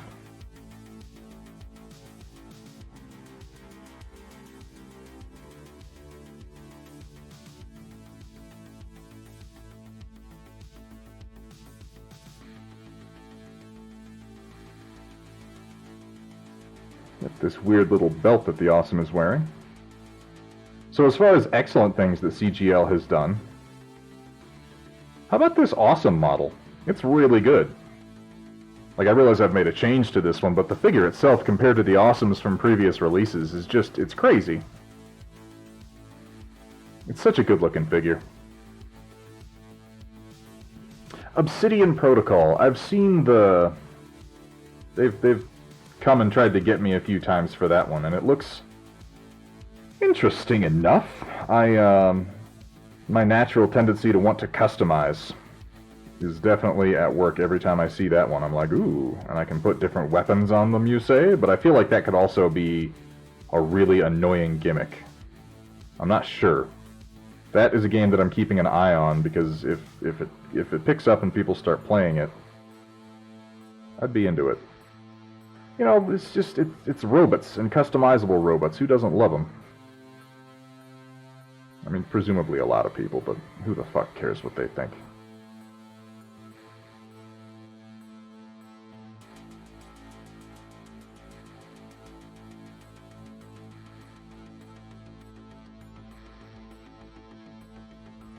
Around this little vent on his back that I didn't realize he had. Yeah. Props to Scroggins on the redesigns. He's done some really fantastic work. Really fantastic work. I like how they updated the Shadowhawk. I like how they updated the Griffin. There were some figures that definitely needed it more than others. I think the Awesome was pretty high up on the list of figures that needed a redesign before they were going to be serviceable. I will not hesitate to talk shit about the MechWarrior Online redesigns in a lot of cases. Some of them were excellent. Some of them were truly, truly excellent, updating mechs that hadn't been updated in a long, long time, and it you know, gave them some new life. The MechWarrior Online Awesome looks like a bag of fucking shit. And I apologize to whatever artist was paid to make that, and they thought to themselves, yeah, this looks good, but it doesn't. It really, it doesn't. It looks fucking weird. It looks weirder than the old one somehow. And the old one, holy shit, it got some strange resculpts as time went on. You know, I'm moving higher on the figure now, so I'm going to put on a glove, because I have a bad habit of leaving big, oily fingerprints on my flat surfaces, and this is a good way to counteract that.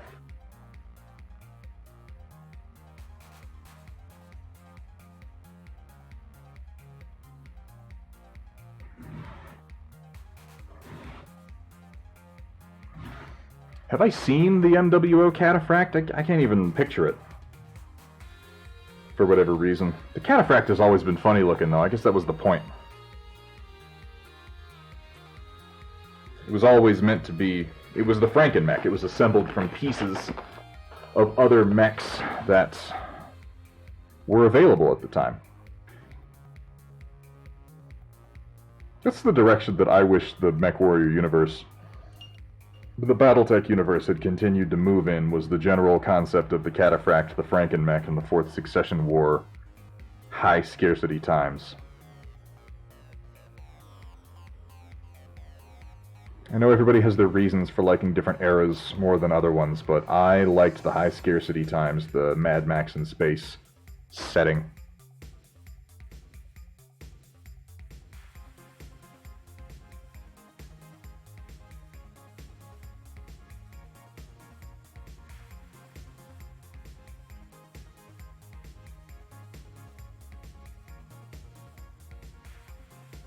And these higher panels are going to need a much lighter highlight to show, but I'm still going to go over them. Just for the sake of uniformity. I always struggle with the shoulders on the Awesome. Like, they're big and they got panel lines and they seem like this should be so easy, but somehow I see that as a great opportunity to fuck up. And if there's an opportunity to fuck something up, you guys, I'm all over it, you know? I'll fuck up things that you didn't even think were possible. That's how we learn.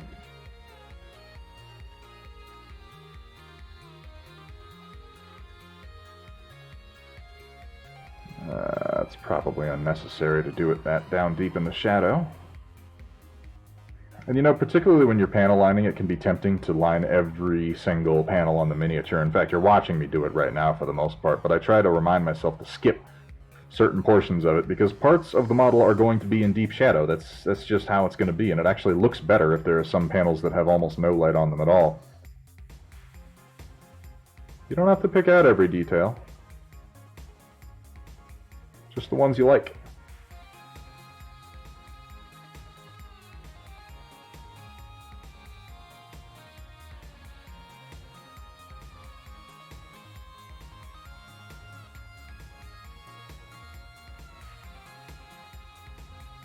Yeah. Yeah, that's the ticket.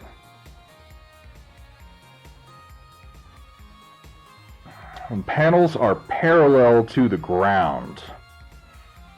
Parallel to the ground. Well, in that case, you might wind up highlighting a lot of the edges, but generally speaking, I try to pick a direction that the light is coming from that isn't just vertical, but also where it is horizontally.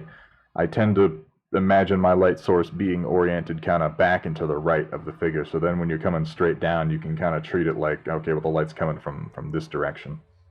And pick out some panels that make sense that way and just keep them consistent across the figure. They don't have to be perfect. In fact, they don't even have to make sense. If they're consistent, they'll generally look pretty good. Hey, later, WJ. Have fun doing Shadowrun, man. I haven't played Shadowrun in forever. Where was I? I want to do the front of the torso. That's where I was.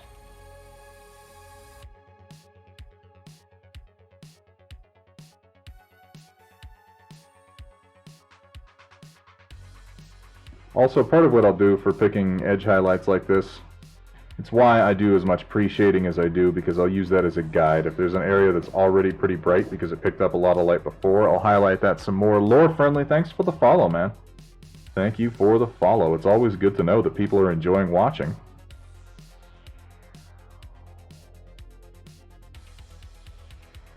So, I mean, I should be getting an email shortly after this stream, or, you know, whenever it happens, from Twitch. I understand that's how they generally let you know about the offer of affiliate status. Man, you guys have been amazing. I've only been doing this for like a couple of weeks, and I have blown the affiliate status requirements out of the fucking water. Like,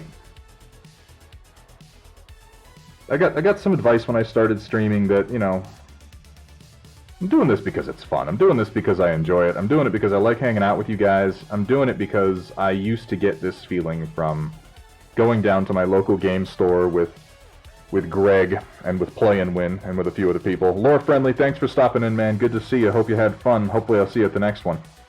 But I'd go down to the game store and I'd hang out with Greg and I'd hang out with Play and Win and I'd hang out with the Viking, who you'll see and hear from time to time. And I lived so close that it was really easy to do, and I had a good time doing it. And now I don't, and I can't so much. I moved, and I live in a rural area now, and the nearest game store is about a 45-minute drive, and at this point I don't know that many people who play there. There is a good Battletech group locally. I'm thankful for that. We've got some good events going. But hanging out here, painting my figures, and mostly talking, just kind of inner monologuing to myself and to you, and hearing what you guys are working on, and being able to give advice to people who might be curious about what I'm doing. It's really scratching that itch for me. It gives me a lot of that gamer community that I used to enjoy so much down in San Antonio, and I can't thank you guys enough. I can't thank you guys enough. There are no words to express what it is that you do for me. So thank you. But, be that as it may, it was suggested to me that, you know, if I want a stream to be successful, I should approach it somewhat professionally, and I've endeavored to do that, and part of that was sort of observing other streamers and checking out their progress and seeing what they did that worked and what didn't work, and how long it took to reach different milestones and goals, and I set sort of a plan for myself. Figuring, okay, well, I'll start off and there'll be a little bit going on, and I'll cross some of these milestones. And you guys, you fucked me. You fucked my plans right up. You took them and you... I told myself, I got a few followers, yeah, maybe do affiliate in a couple months if it seems right. And they're sending me the thing fucking today. And it's all because of you guys. Because of you maniacs who like watching me splort paint haphazardly across mech figures. And it's really awesome. So you've kind of forced me to up my game a little bit. And really I appreciate that. Because I'm still learning, but I'm trying to push my technical capabilities a little bit every time I come on here. I'm trying to improve so I can show you what I'm doing more clearly, and mostly failing at it, but we'll get there. We'll get there. I mean, it doesn't really matter, Cat. Whenever they get around to it, you know?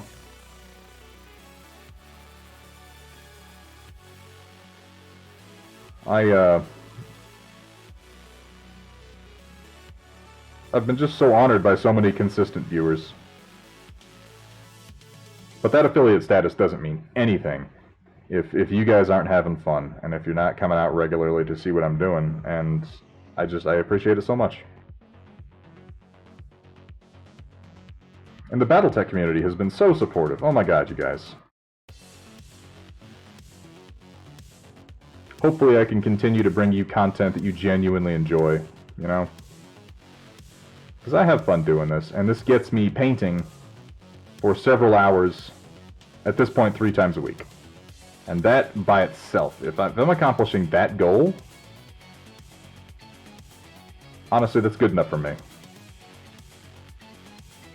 If I'm streaming to an empty damn room 3 times a week, getting my painting in, that's good enough. I'm happy with that. Oh, I'm just slopping into panel lines. Oh well.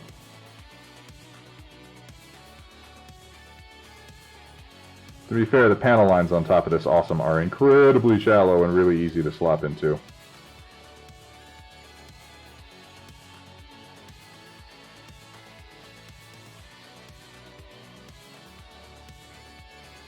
I ain't got no plan.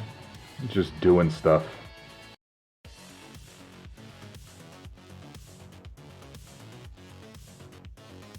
Yeah, that's pretty decent. Oh, you like the monologue, do you? Man, I can barely stand my monologue. The shit that goes on in my head, let me tell you. What movies are people watching lately? Has anybody seen Birds of Prey? Has anybody gone out and watched that? Oh, you ordered some Hardware Studios, huh? Hardware does really good work. I like a lot of their stuff. I like their drop ships and some of their military stuff better than their urban stuff, which is kind of what prompted me to make a bunch of urban stuff, but it's hard to match their quality.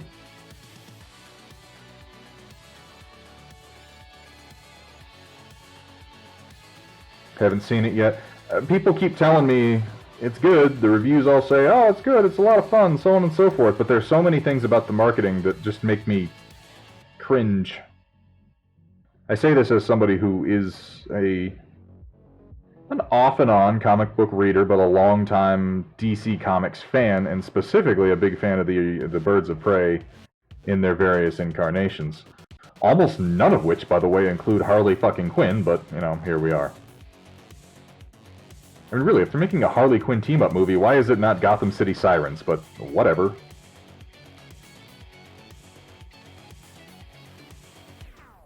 Clearly, the executives at Warner Brothers are very concerned with my opinions on their films.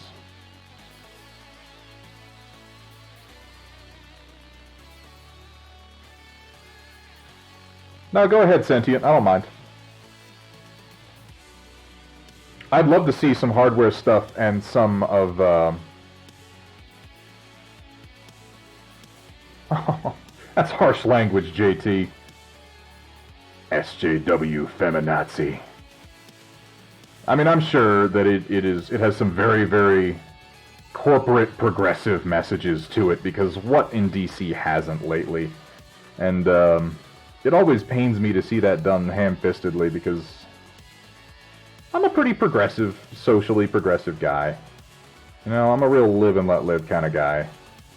And I think it's probably good that more people be exposed to more viewpoints, but forcing people to be exposed to more viewpoints in the form of entertainment like that is not always the best idea. It can be a good idea when it is done subtly and when it's done cleverly, but that happens so rarely, and it certainly doesn't happen in the latest spate of DC movies, my god.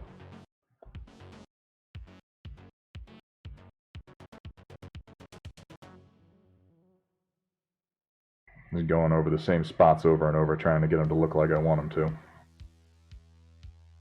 Woo! That's a hell of a URL.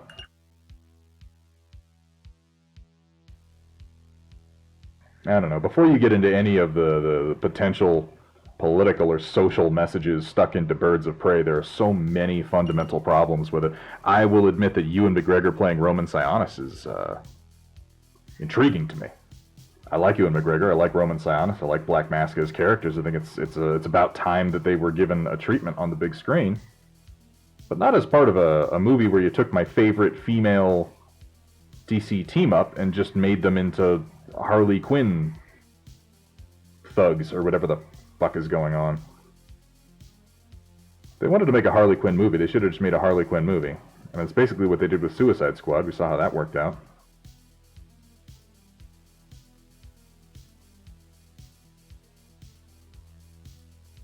Guys, when does Doom Eternal come out? I just realized that I have no idea when the release date is, but I know it has to be soon.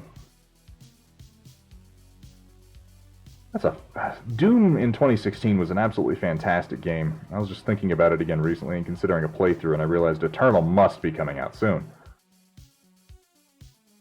I have a tendency when there's games or movies that I care about to not pay any attention at all to the release date in the hopes that it will surprise me. But that one keeps occurring to me and I find myself wondering. But I don't want to look it up, so you look it up for me. Give me a goddamn Deathstroke movie, you know? They really should. I thought Isai Morales made a fairly decent Deathstroke in Titans Season 2, but there were so many problems with that show other than Isai Morales.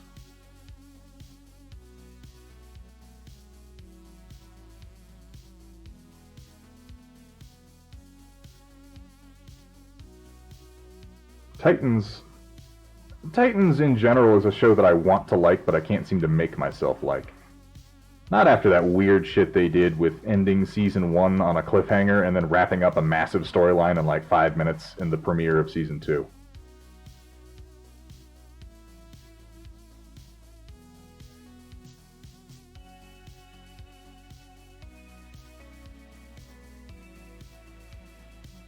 So without...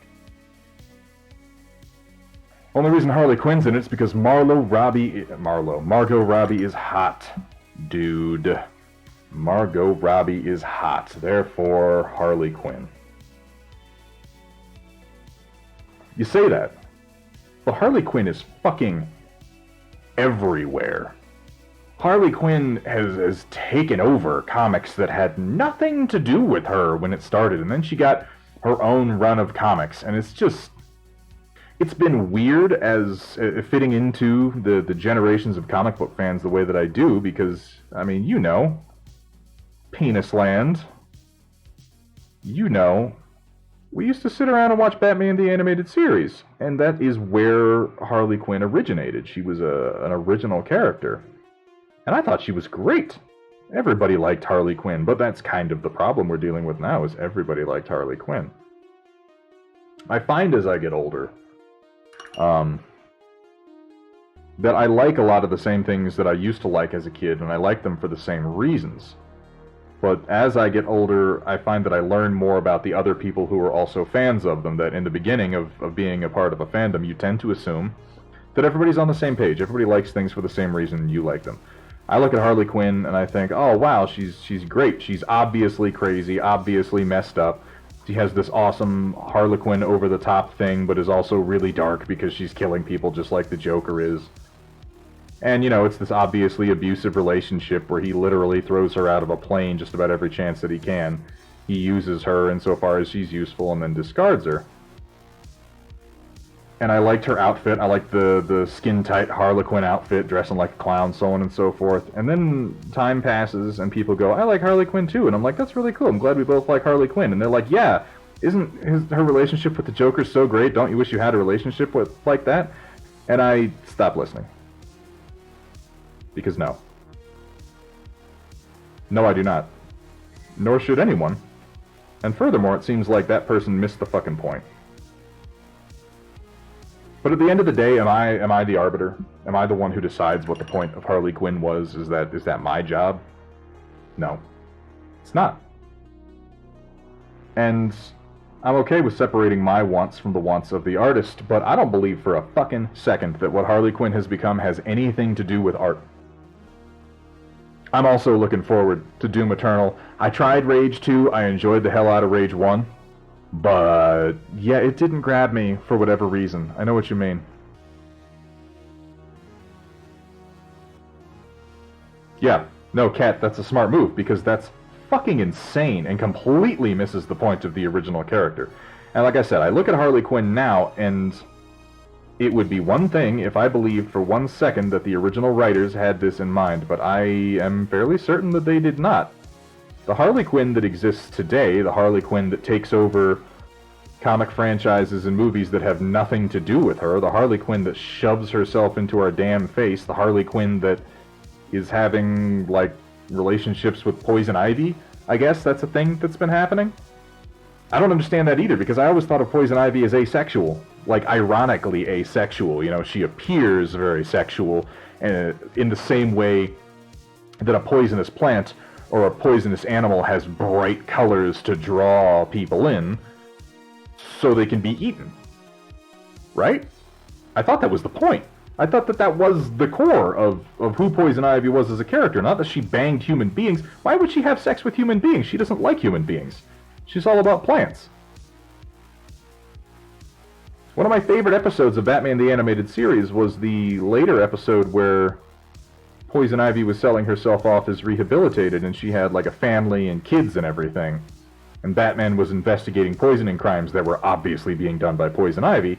But how could it be her? She was living the rehabilitated life. She had kids, she had a husband, everybody could account for her whereabouts. And then it turns out that she didn't. They were horrible fucking plant clones. She was making awful plant slugs with big cactus fists. That was a cool episode. But again, then turning around and going, and then she has a lesbian relationship with Harley Quinn. I look at that plot point and I see fucking dollar signs. I don't see socially progressive intent, which again, I'm totally on board with. I just see somebody thought they could make money off of edgy Hot Topic teenagers, which I think I'm dating myself because I don't even know if Hot Topic's a thing anymore. In other words, ladies and gentlemen, I have edgy opinions, and I'm going to tell them to you, apparently. I look at things and I'm like, how popular is this thing? And if the answer is very popular, I'll find a reason to hate it.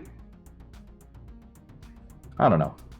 It makes me feel unique. It makes me feel validated. It is pandering, Cat. That's exactly what it is. And JT, you, sir, you have the right idea. Green Arrow and Black Canary are the best comic book relationship that there is. Short of maybe Captain Boomerang and his boomerangs. I ship that. I ship that hard.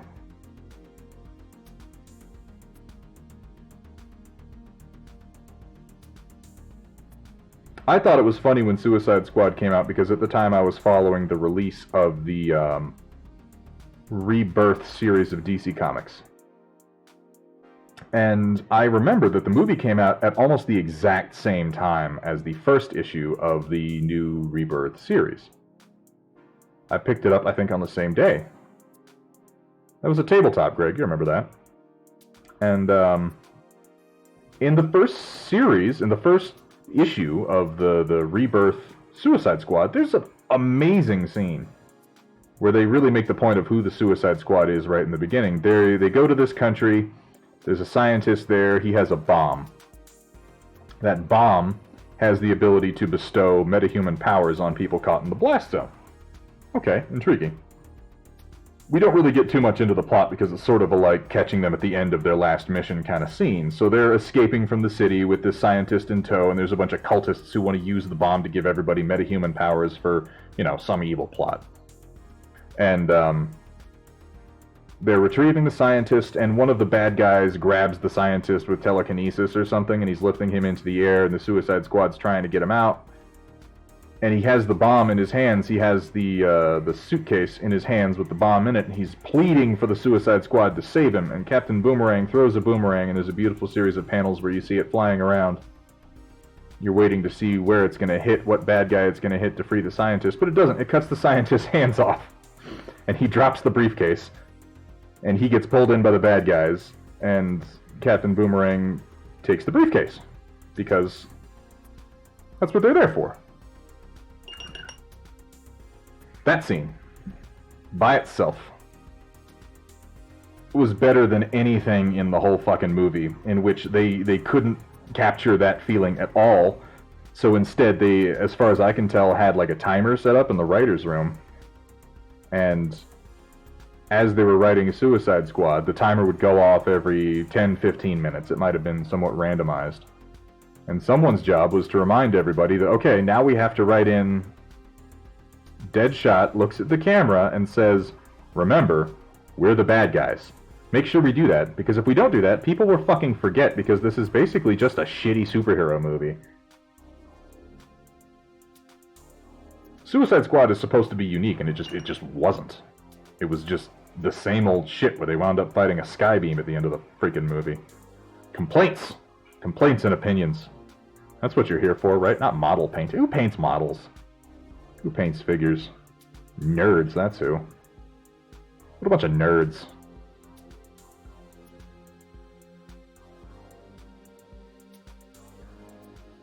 I don't know, I get real personally attached to certain properties, and it irritates me when they get the Hans Zimmer overproduced, super angsty, edgy treatment. I think a lot of people can probably sympathize with that. An R-rated Lobo movie. I cannot imagine how they would do a Lobo movie. I really just, I have no idea how you would even begin to approach that character in a way that would actually please fans of Lobo. Because Simon Bisley is an artist, he creates a visual style that is simply unequaled. It's so over the top that you almost need his art in particular to sell the existence of Lobo. When they did what they did to Lobo for Rebirth, I nearly threw up in my mouth.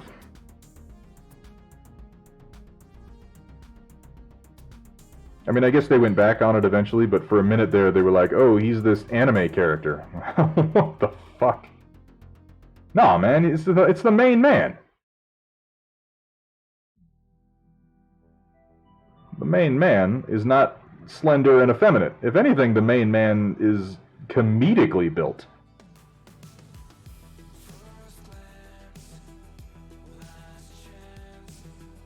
They did... I mean, really, the truth of the matter with Lobo is that he never should have been brought into the larger DC universe. He has no place being a part of it. He fits in awkwardly because all of his adventures are set in a bizarre version of the universe. Where, you know, space motorcycles make sense. But DC can't help themselves. If they own a character, they start looking for a reason for that character to get into a fistfight with Superman just as soon as they possibly can, not realizing how wholly unnecessary that is. People who are really fans of Superman, in my opinion, if I can gatekeep for a moment, if you'll bear with me, because that's definitely what I'm about to do, as stupid as it is. I feel like people who are fans of, let's say people who are fans of Superman for the same reason that I am a fan of Superman. We don't want to see Superman getting into a fistfight with everybody. I get it, he's the Man of Steel. He punches super duper hard, he can fly, he's super strong, these are his gimmicks. But, I don't know, for me Superman has never been defined by his powers. Because his powers aren't very interesting, his powers are super duper generic and really... I mean, you've got to do a lot of work to come up with a reason that his powers don't just save the day. What makes Superman special is Clark Kent. It's the person that he is inside. I think they covered really well in the Justice League Unlimited cartoon when that was on, that he has an almost masochistic need to take punishment onto himself because of his invulnerability. It wound up being almost a weakness of the team that Superman was invulnerable. Exactly, it's his personality and it's his perspective, it's where he grew up. It's the fact that Superman doesn't belong to this planet. Superman doesn't belong to us as a species. He doesn't belong with us. He is completely different. Physically. But he's still one of us. In many ways, he's the best of us. He's the best of who we can be. He's kind, and he's thoughtful, he's considerate, he's a good person. And he doesn't have to be. We've gone over time and time again how if Superman decided to be a tyrant, there would be nothing we could do to stop him. This is the plot of numerous side stories in the DC universe. The whole Justice Lord's timeline was because Superman was like, you know, fighting bad guys is hard, I'm just going to lobotomize you real quick and move on with my day, and that's horrifying. But most authors, it seems like when they get a hold of Superman, their first question is, so who's he gonna punch? And I don't know if you guys saw like the Justice League Unlimited episode for the man who has everything. But that was a fantastic episode. The episode where, I don't remember who sent it to him. I think it was a Darkseid plot maybe, but he got sent a plant that attached to his chest and trapped him in a fantasy version of his own life. It was just phenomenal getting to explore who Kal might have been if he had never... if the disaster of Krypton had never happened. And the notion that in order to disable Superman, all you really need to do is give him a good life. Give him the fantasy of a good life, and he'll just sink right into it. Because his life is mostly pain and loss.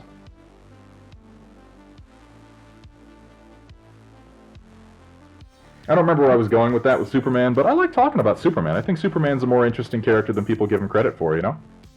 What's that one thing that could stop Superman, JT? You gonna say Lois Lane? Because Lois Lane getting herself into trouble does stymie him quite a bit. It's true. Hey, Gringa, what's up? Thanks for the follow. Batman. You're not wrong.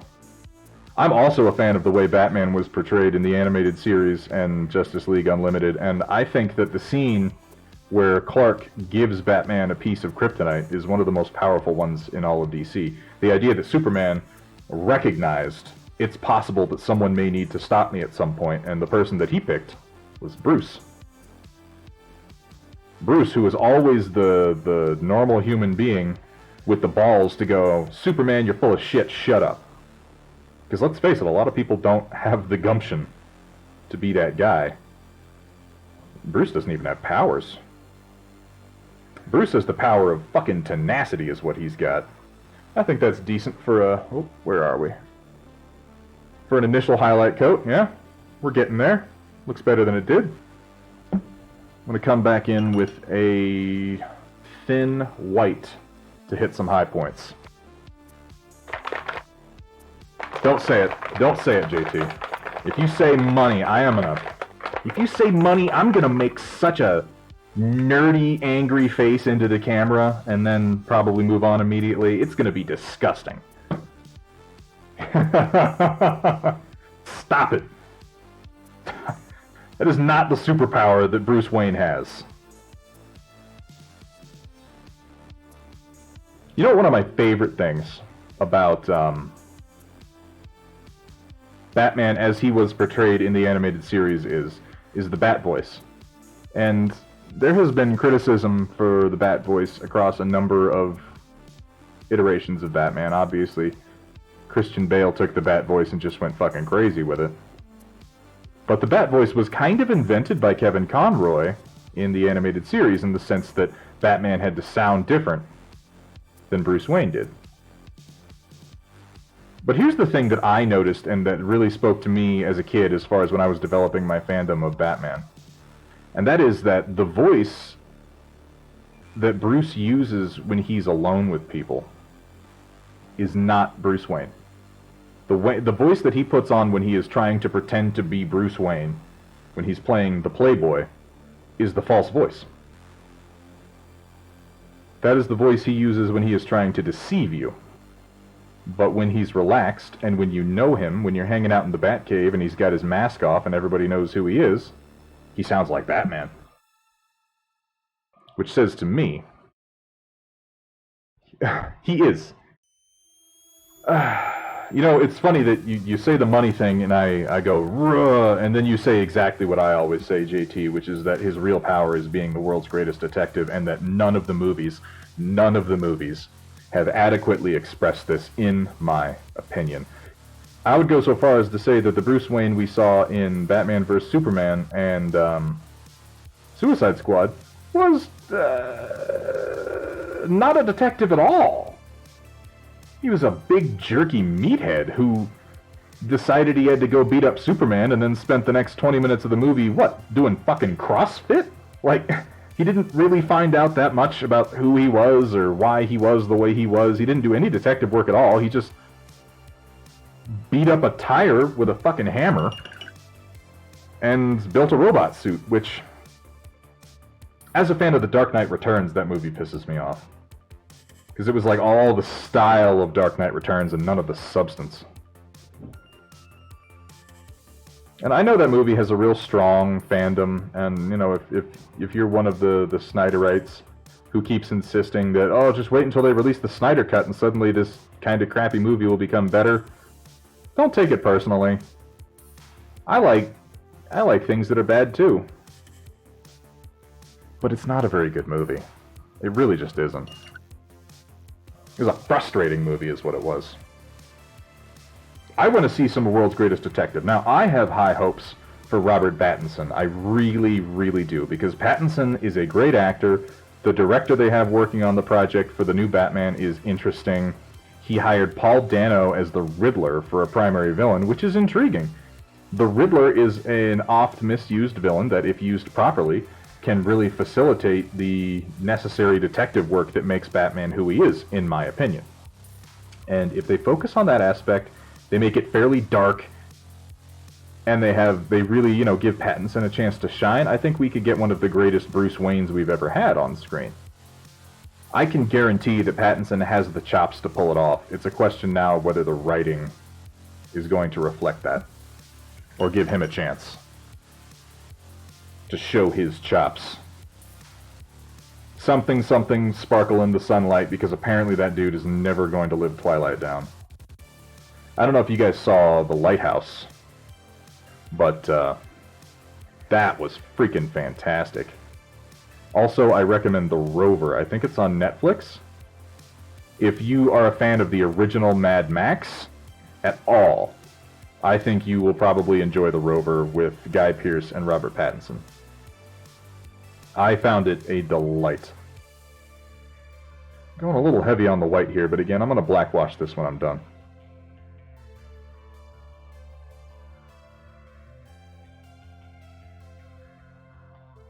Hopefully that will make up for my slurpy highlights. A little bit there, just to break the colors up. What was weird? What did I say? The lighthouse? Oh, yeah. Oh, yeah. Yeah, it's weird, all right. It's, I found it interesting because you could easily take multiple interpretations of what the fuck was going on away from that movie. I think it's perfectly valid to just say that it was two men going crazy together. It could just be that story. It can also be a metaphor for a number of things. It's a very open-ended film. For a movie that is as artistic and as up to interpretation as The Lighthouse was, I found it surprisingly entertaining to watch. Those movies usually are not entertaining to watch, which is why I leave a lot of art house film on the shelf. I enjoy challenging cinema, but damn it, I do want to be entertained. Call me a Philistine if you must.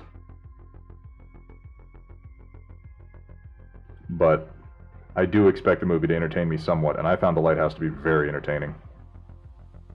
If for nothing, if you watch that movie for no other reason than to hear Willem Dafoe rant out the most horrifying sailor's curse over the course of about 3 minutes of screen time, just monologuing right at the camera. Holy shit. It may be one of the most intense performances of Willem Dafoe's career, and he has had quite the career, you might have noticed.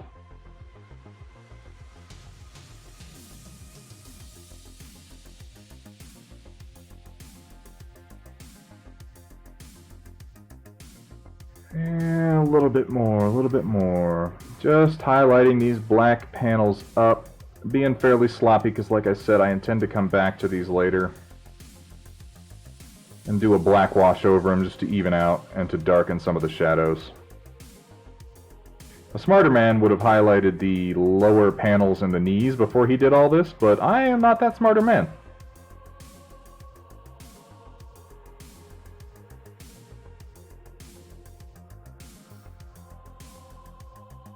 Hopefully that won't bite me in the ass. Hopefully.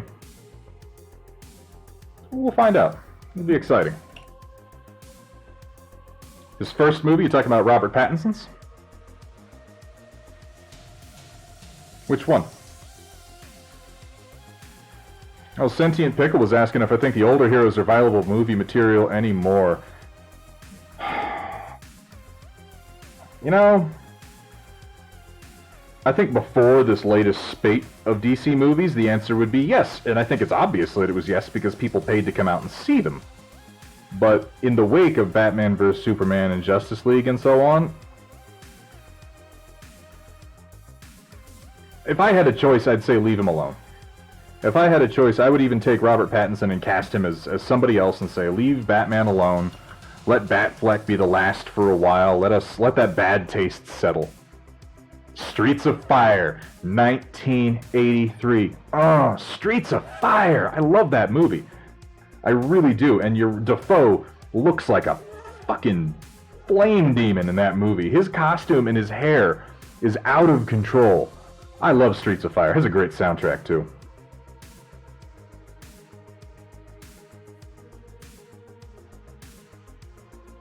I used to have the audio cassette for Streets of Fire when I was a little kid because my parents had it, and I listened to that, like, constantly. So I might be a little biased, you know, it's possible. What with the nostalgia and all.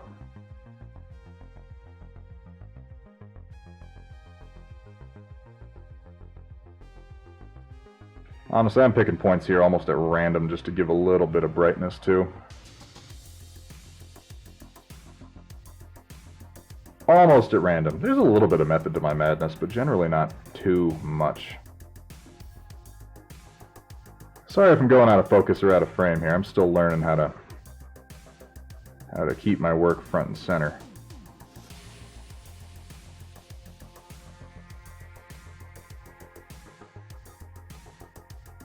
Depending on how the black wash goes after this, I might come back in with some white, but I'm hoping that I won't need to.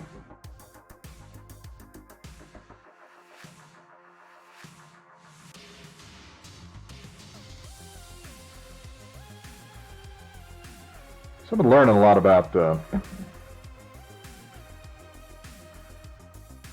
film and audio over the course of this last week, trying to improve the stream. Man, analyzing your own voice is hard.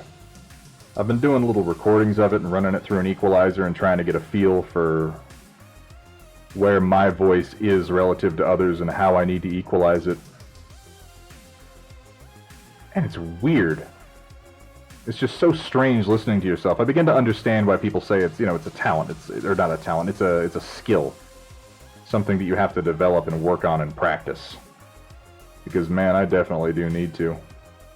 That, and I'm using a USB mic, so my audio is slightly delayed. And I don't know if you've ever listened to yourself on a slight delay. It's almost impossible to talk.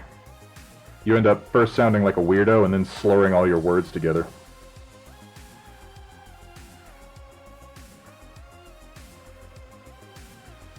That's pretty good. HBS Shadowrun. So I got the first HBS Shadowrun when they released it. And, what was it wasn't an expansion, it was based on the same system. It was just like a campaign module they released for it, but I can't remember the name of it. Dragon something? The one with that chick with all the crazy augments that she got unwillingly. It's been forever since I played it, but it was freaking fantastic. It was just so good. I wish we got more content of that quality.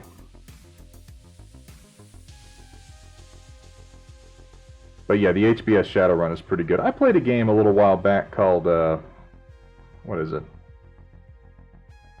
It was a cyberpunk game. Shadow Rain? Satellite Rain? Was it Satellite Rain? Yeah, Dragonfall. I played Returns, and it was okay. Dragonfall was great. I loved Dragonfall. I loved it so much that saying it out loud makes me think like, hey, maybe I'll go play Dragonfall a little bit later. That could be fun. That could be a good time. Who knows? Oh, God, that's terrible.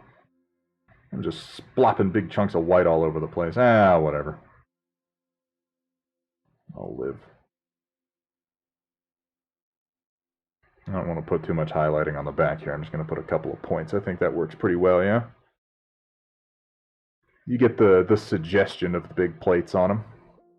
Where's my focal point? There it is. He's coming together.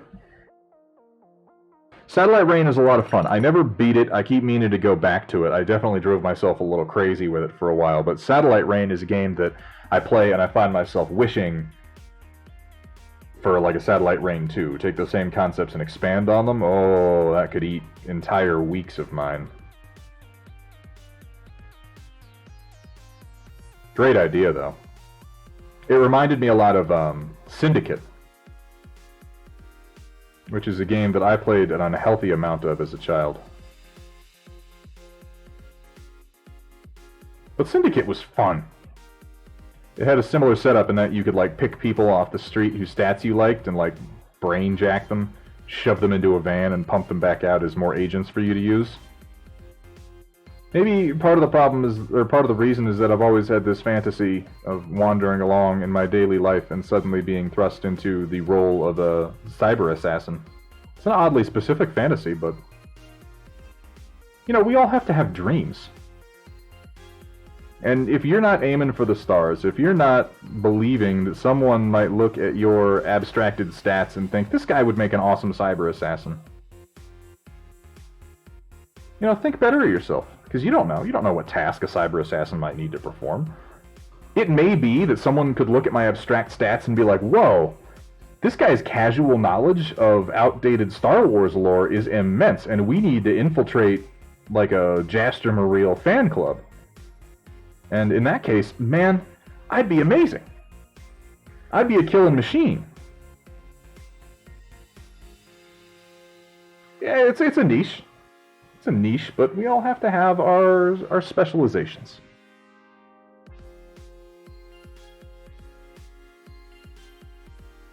Alright. Just a little bit on this arm. I don't want to overdo this.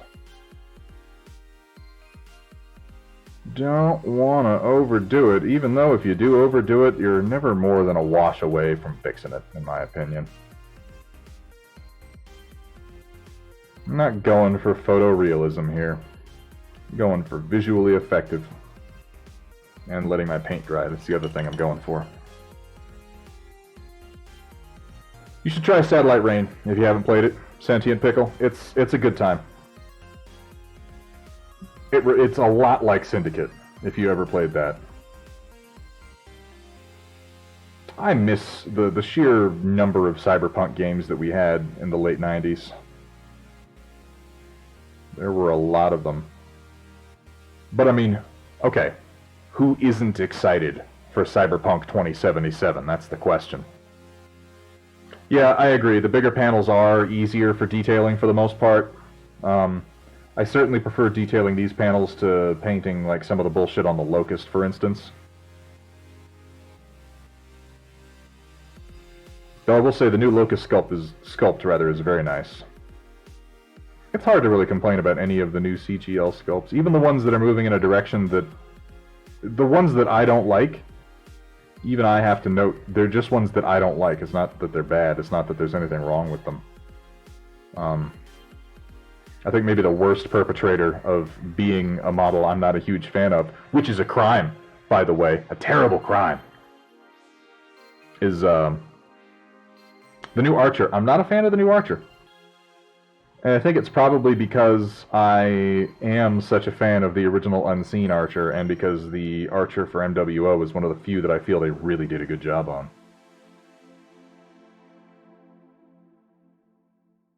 Lich Warhammer mech at the moment. Purple and green scheme. What model are you using for it? Is it one that you printed or one that you bought from Ironwind Metals? People have been telling me that the Warhammer WHM6RC that I modified rather, and put on Thingiverse looks a whole lot like the Lich. I've gotten that comment a whole bunch of times. It was not one that I was terribly familiar with. But then I stopped paying attention to battle lore. I stopped paying attention to Warhammer... Words are escaping me today. To Battletech lore, that's the phrase. Like, shortly after Mech 4 Mercenaries. I think a lot of people did, to be fair. Why are you so chunky now? Why are you so chunky, White Paint? What's your problem?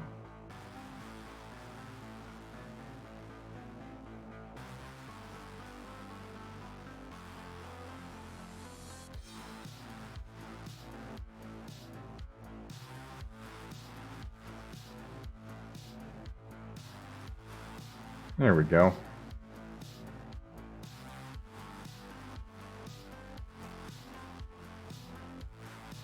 It's not perfect, but I think the wash will help with that.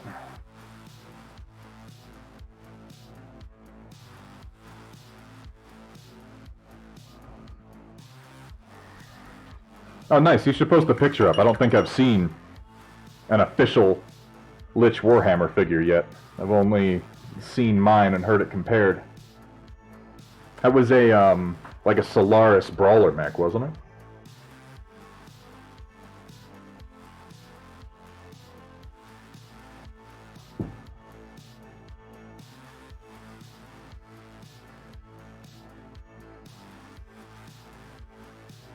Battletech has such a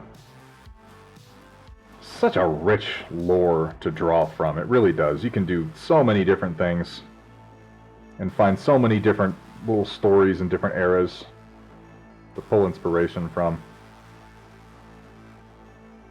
Man, what is going on with this white paint? Why is it being such a pain? I'm going to add some medium to it because it's chunking up more than I want it to.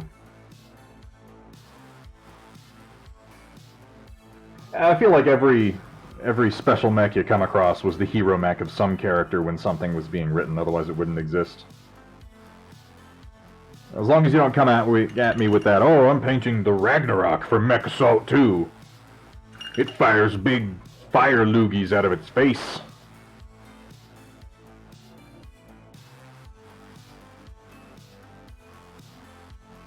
This is not to say that Mech Assault 2 was not an incredibly fun game.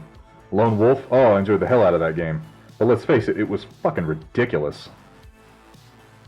As soon as you compare it to any other lore in the Battletech universe, you're like, oh, well, this is silly.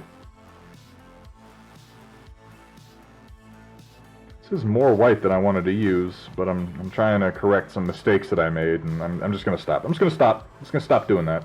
Just exacerbating the issue. Thank God for black washes.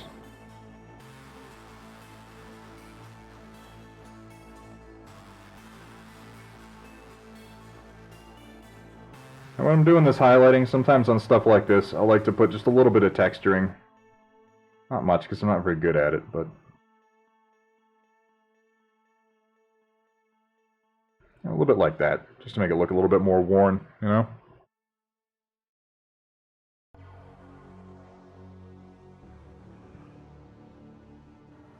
Yeah, it's understandable. That's kind of why I'm working on these mechs on Rampart Company at the moment, is because they all have such unique paint jobs. And I need to finish my Eridani Light Horse Lance, which means 2 more mechs done in olive drab of all terrible colors. But, you know, I'll get to that. We have an event coming up on the, I want to say it's on the 16th, Genghis Khan locally, where a really good guy locally and a big-time player is running some events for Clan Smoke Jaguar versus the Eridani Light Horse. And I will be participating in those, and I need to finish painting my figures for it. Because if I let them go until like the day before, I'm going to hate myself more than I usually do.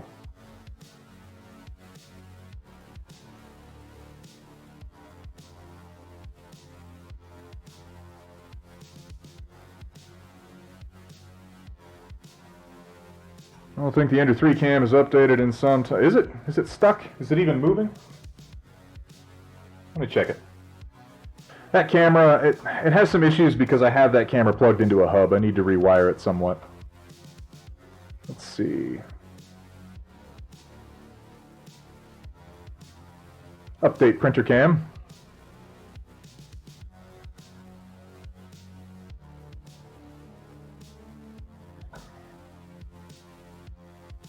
Ooh.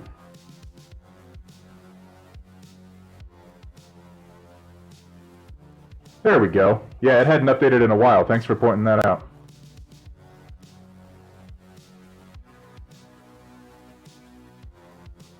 But that, by trying to configure one camera, I messed with the brightness setting on this other one. So let me fix that real quick. Chugga chugga chugga chugga. Bring that down. Bring it down. Reset my focus. There are people out there who are really good at doing this stuff on the fly, but I'm still figuring it out. And I don't like how, what's it called? Logitech resets my camera settings every damn time. That's Still pretty bright. Let me fix that.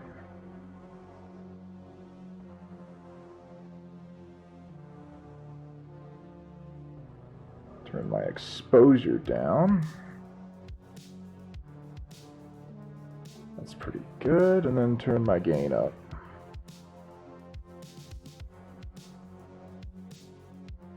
That's about right. Yeah, we can work with that.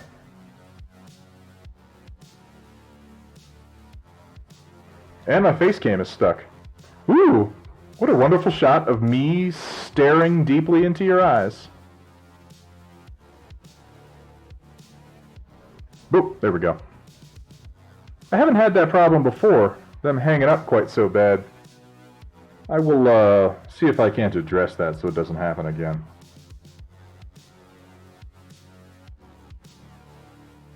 But, you know, we learn a little bit every day. We get a little bit better every time. We sometimes freeze on our face. Ooh, that's a lot of white.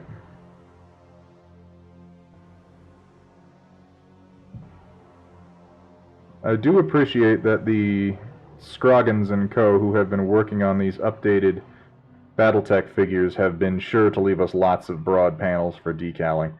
And particularly the ones on the awesome, like this circle here. I look at this and I think, well, obviously a decal goes there. But I'm not sure exactly what I want to put there, so I'm just going to leave it for the moment.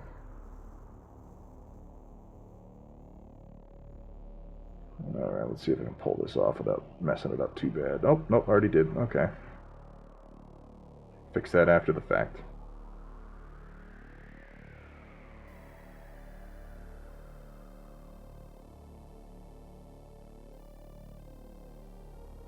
Black wash will help with that.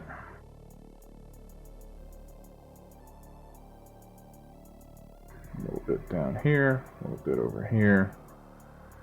Some on this far corner. That looks pretty good. Yeah, starting to come together.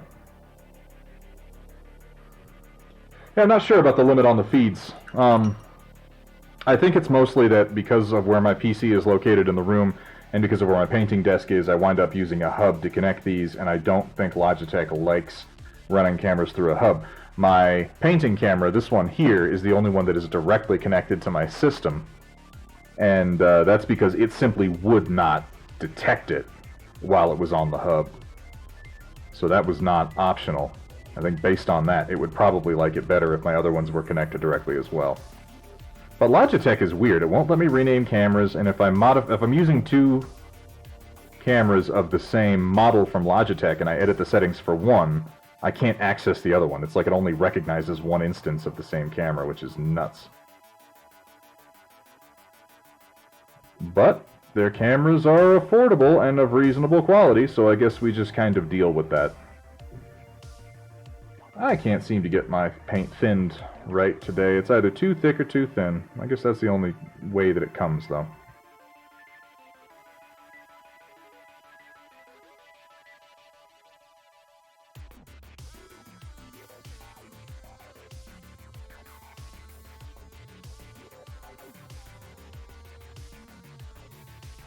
I'm going to do these white highlights, and as soon as I'm done with them, I'm going to swap over and try to lay down some orange on that Cav Gladiator.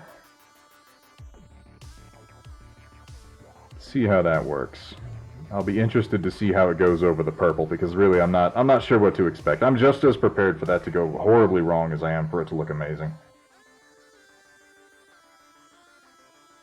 Canon Vixia and two C920 for secondary and tertiary. This one that I have here, the painting camera, is a C920.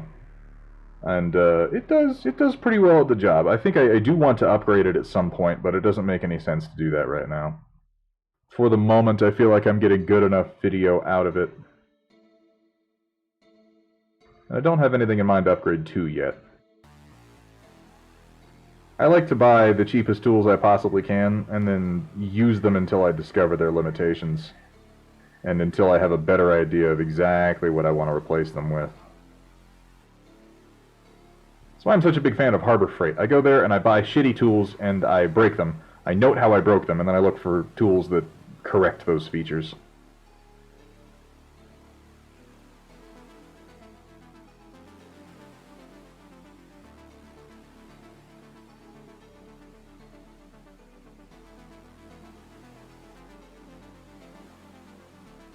How do you like the Canon Vixia sentient pickle? And as a broader question, how did you become sentient? Was this like a Teenage Mutant Ninja Turtles ooze situation? Was it like a Frankenstein situation? How did it happen?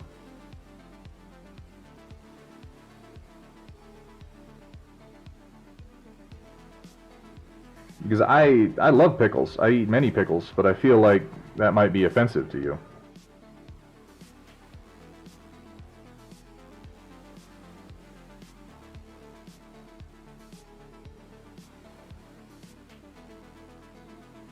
This top panel is real light anyway, so I'm just doing a little bit of texturing on it to give it some interest.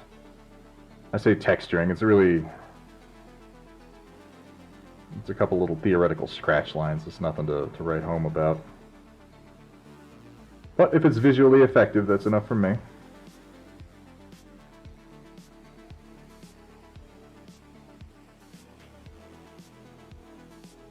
Yeah. And a little bit down here.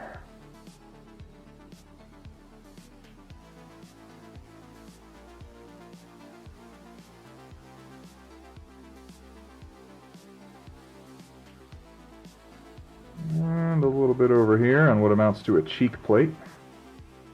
It's starting to come together. A random name.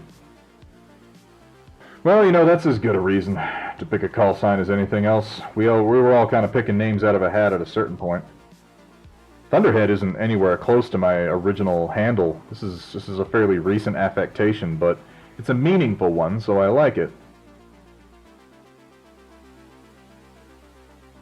Thunderhead being a name that I borrowed from my grandfather. Badass that he was. Also my namesake, interestingly enough. It's not really that interesting, if I'm being honest. I just like to say it. The Vixie is nice, huh? How much is it? I don't have a shopping page in front of me, or I would just type it right up and take a look.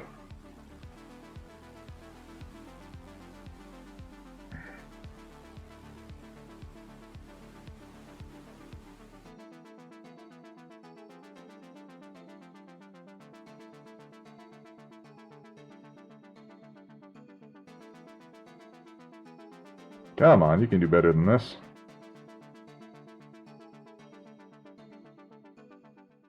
Yeah, the black wash should cover up a lot of my sloppery. That's what I'm going to tell myself anyway.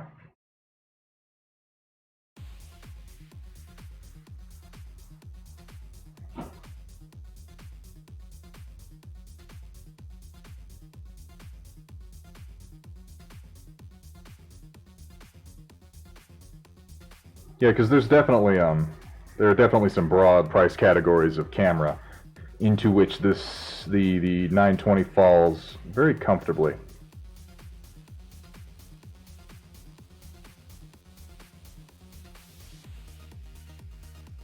That wasn't even a complete sentence. It was just nonsense that I just said. There is a lower price bracket of camera into which the 920 falls for performance very comfortably.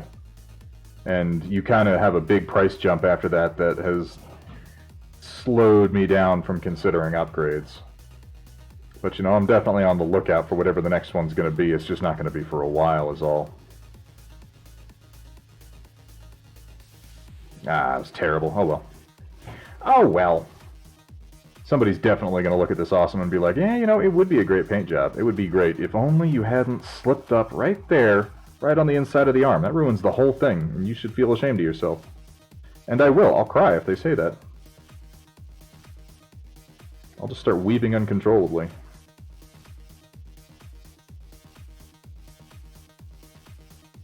That's pretty good, huh? I haven't done the yellow at all yet. The yellow needs highlighting, and the undercarriage needs highlighting. But that's the black. And I think now that I have the black done, what I'm going to go ahead and do is apply a dark wash over it to even out those highlights.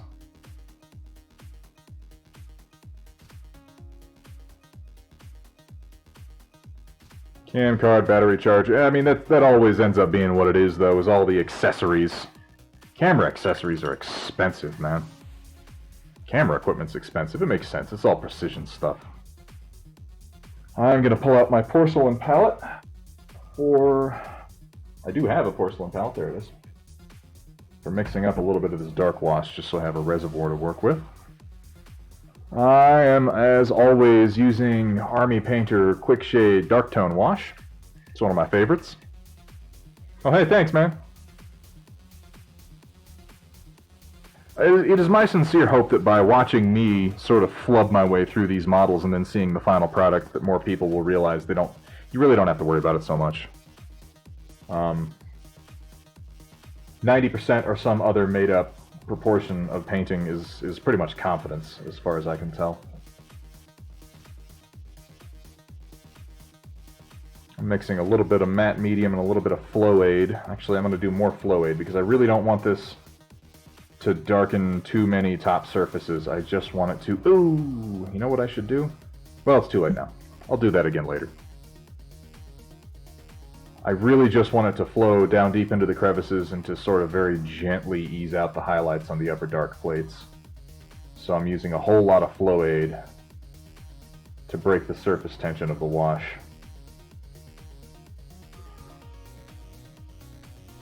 Well, let's start down here. Oop, that's a lot. I'm going to spread that out quite a bit.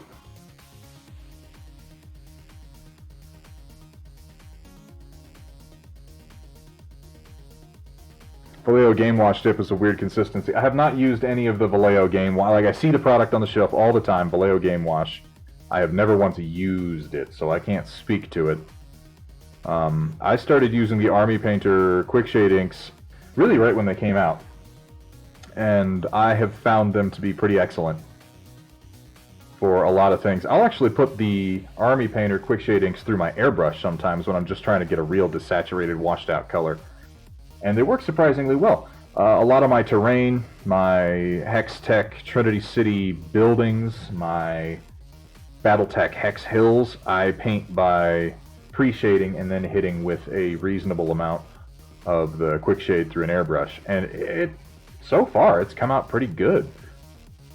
And, I mean, you know me, I'm a big fan of low-effort painting. Holy crap, the less I can do, the happier I am. The less I need to do to get a good-looking effect, the more comfortable I am committing to painting large quantities of models in that style, and the better off my forces look, overall.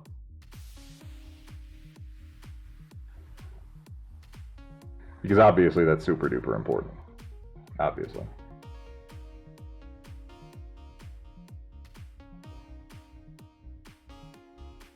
And realistically, doing this wash right now, I could have waited until I did the undercarriage bits. In fact, I probably should have done them first because they're also going to want a bit of a black wash, but I'm going to use all the stuff that I pulled out of the bottle now, so I'm not going to feel too bad about it. And that'll be real easy to do later.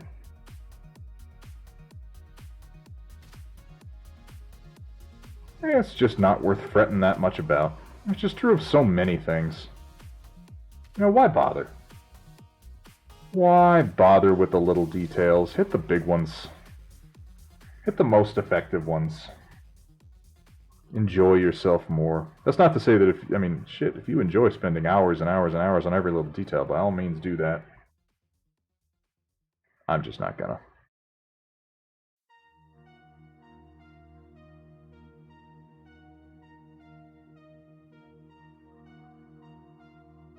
Found their paint to be chalky before, but maybe they've improved things. You're talking about just Vallejo in general? Or, oh, yeah, Citadel. I can't say that I have any problem with the consistency of Citadel paints. I can say that any game company that wants to sell me model paints in a pot has started our relationship off on the wrong foot. Because they started off the relationship calling me an asshole, and I don't know, I don't appreciate that so much. Not out of a corporate entity anyway. Paint pots are terrible. I avoid them as much as I am able to. There are a few products that I buy that do come in paint pots, somewhat unavoidably. I don't use Citadel paints for the most part, but I do use their dry brush compounds. Dry brush compounds are absolutely fine in a pot. There's nothing wrong with putting those in a pot, because you can just pop the pot open, stick your dry brush in there, get as much as you need, move on with your day. But they put... I mean... You know, that's something that I have to fight against too, Sentient Pickle. I will become obsessive over details that I don't need to, and I found that it's relaxing to consciously force myself not to. But yeah, they put their airbrush paints in pots. I remember the first time I saw that. I walked into the game store, and there was the new Citadel rack up showing off their new stuff. This was well before contrast paints. Obviously, I came later. And they had just started selling their airbrush line, and it was in a pot. I'm like... So I have to buy this pot, and then I have to go someplace else, and I have to buy pipettes, and I have to use those pipettes, little droppers, to then pull the paint out and put it in the cup for my airbrush. Like, you know they invented something to do this already, right? You know that they have these things called dropper bottles, where you just put the paint in the dropper bottle and you can put it right into the cup. Obviously they know this, so the only conclusion I can draw is that they think I'm a fucking idiot who is going to spend a whole lot of money on an inferior product just because their name is on it. That is not to say they make bad paint. They make perfectly fine paint. It's well formulated. Their paint-by-number system is fairly fantastic, but... Fuck those pots. I mean, really, just fuck those pots.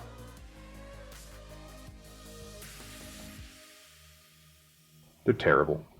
And it's not like the people who make their paint and put them in dropper bottles for distribution are making poor paints. It's not like Army Painter is bad paint. It's not.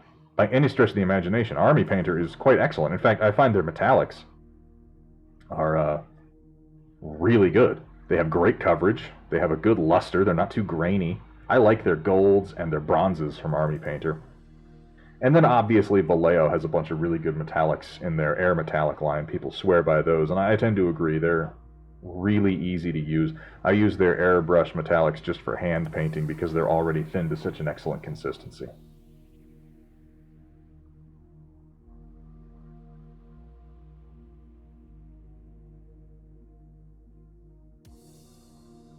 Yeah, I definitely should have done the shoulders and stuff first, but whatever, you know. I'm committed now. I've come too far. I've come too far. Press on to Moscow. I already did this arm, didn't I? Did I? I did the arm, I didn't do the shoulder. Maybe if I were more methodical. That's a thought. Yeah, it sounds like something a nerd would do, though. I don't want to be thought a nerd. I wouldn't want somebody to look at me and think, man, that guy, he's a nerd. Because that wouldn't be accurate at all.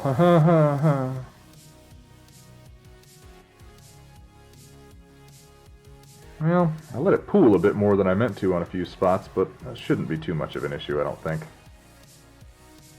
I think that'll even out as it dries. How do you keep the wash ink from flowing into the yellow via the cracks and crevices? Being careful. I'm not too concerned about it because this is thin enough that even if it gets on the yellow, all it's going to do is darken it. It's not going to overpower it, and I haven't highlighted the yellow yet. So when I go back in to highlight the yellow, it shouldn't be as much of an issue. I'm going to break out the airbrush for a minute. And I'm going to try laying down the orange on this Gladiator too, because that's what I've been kind of waiting to see how it's going to look. And I feel like the purple has really had a chance to set at this point. So, let's do a little bit of that, what do you say?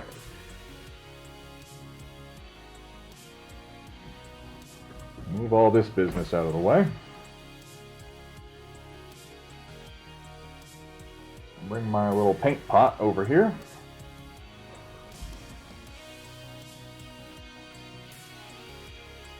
And I need to bring up this cardboard box because I'm really trying to avoid overspray. Pardon for one moment. I'm moving the microphone. What kind of Grendel? Is that a mech? If it's a mech, it's not one I'm familiar with. That happens. There's so many mechs from so many different eras.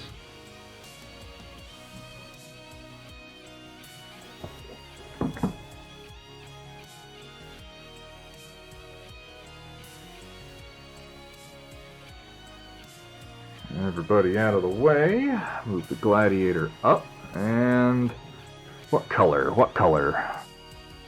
I think orange fire is going to be what we go with. From Vallejo. Yeah.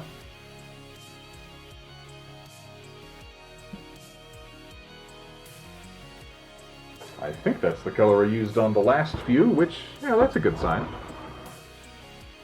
If I can remember what the hell I did.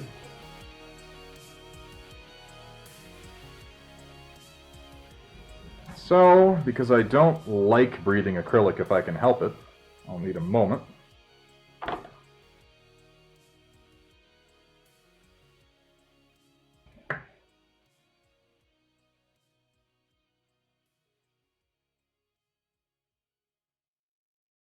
There we go. Like so. And like so. Now let's get some of this fire orange into the mix. Something a little bit more interesting than black and gray and white. Oh. Now I don't feel like I need to thin this at all because the orange goes on so thin anyway. But usually the issue is getting enough coverage and not too much.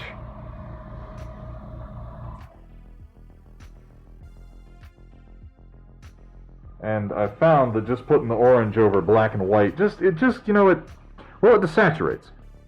It's less vivid, and I'd like this to be a kind of a fun, vivid orange. It really looks blue. Really looks blue in my camera. I'm gonna have to address that. It is more purple, I swear to God. It's a blue purple.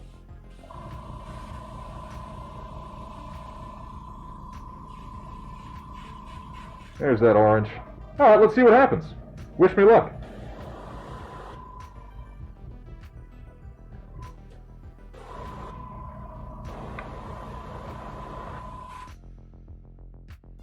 Woo! It's kind of interesting.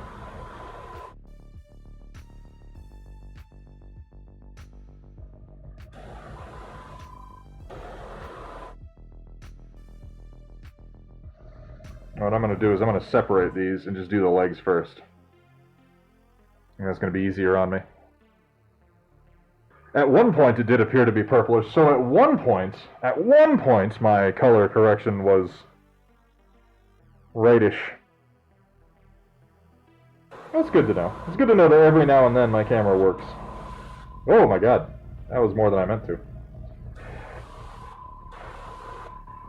Take it easy. Don't overdo it.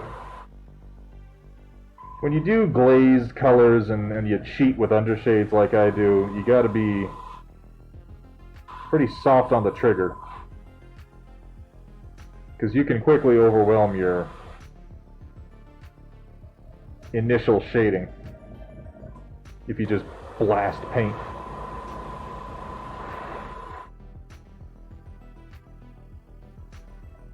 I'll say that shadow does look nice. I think it probably looks nicer in person than it does on here. But it's dark without being just black. It looks like orange that is in a shadow as opposed to just black.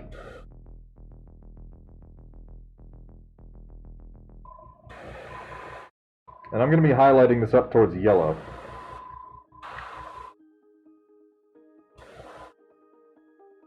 Not immediately, mind you.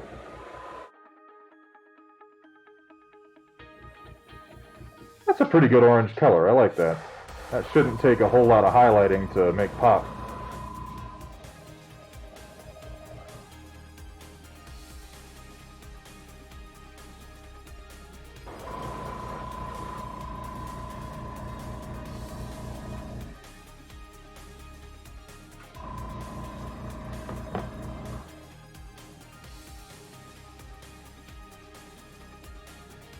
A little bit more on. Oh god! Why don't I just drop it?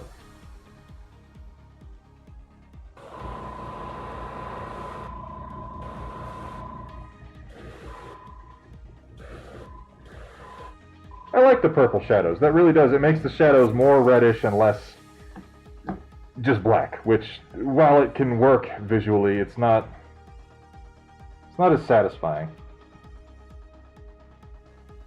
This way the shadows will complement my other colors than orange better.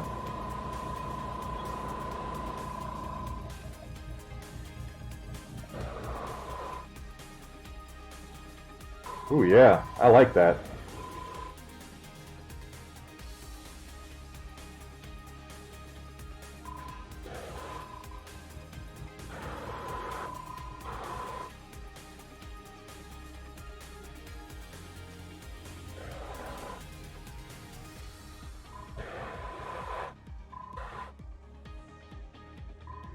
That's pretty nice.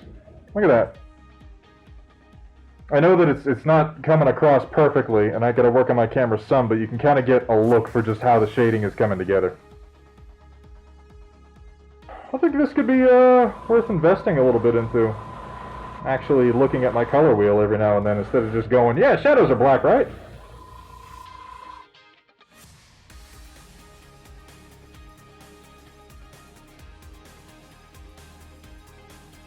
It really works so much better than just black.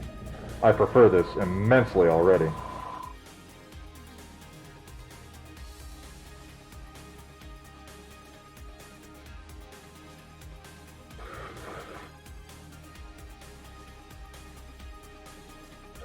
So you definitely, when you're doing this, kind of want to rock the trigger back and forth.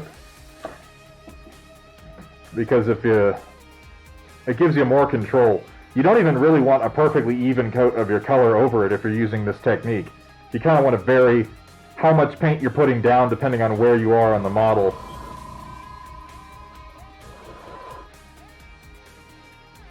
You might want to come back to some spots like I am.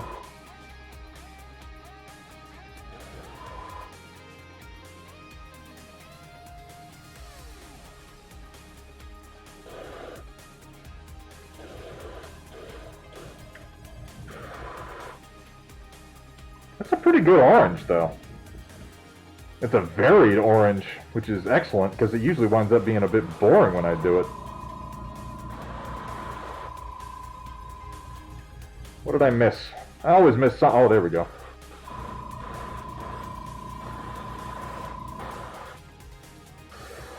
Undersides. That's pretty good. Ooh. That's much more rich than it usually is. Alright guys, it turns out that the professional artists are not completely full of shit. I guess I can make that admission.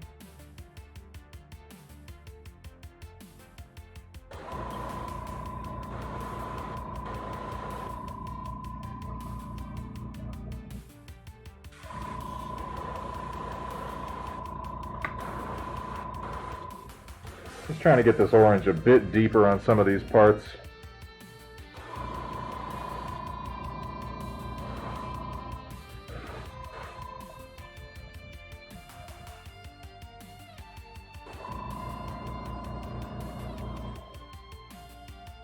That's pretty good though. I think highlights by hand on top of that will give me a really good orange mech.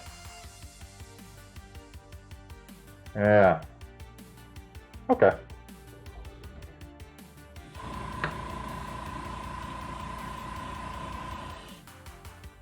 Nothing like wasting a bunch of paint, right?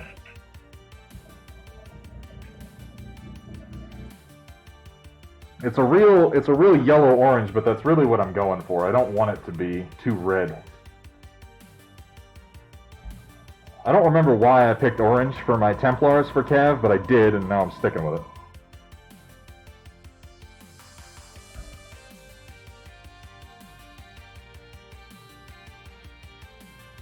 Yeah, I saw that same one that you're talking about. The one where it was a Stormcast Eternal that somebody painted pink from a low angle and then yellow over top, and that got me to kind of doing some research and thinking, well, what would I do for orange? And it looks like purple is generally the chosen color. I feel like I might do this again, but I might use a different purple, because the purple I used was fairly blue. It was more of a lavender than a deep purple, and that might have worked against me a little bit. But the results, I think, are pretty excellent, all things considered.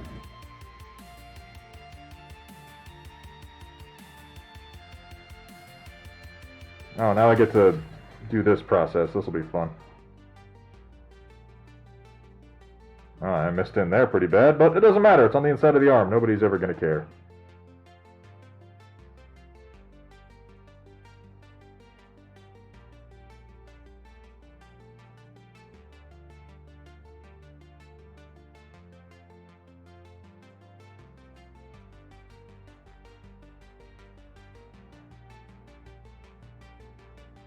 These are the parts I definitely wanted to stay white because I plan to go in a completely different direction color-wise than orange and yellow. I'm going to be going more for deep blues and maybe some whites as highlights because I want to do that white stripe down one side, and it helps to kind of repeat colors like that elsewhere on the miniature.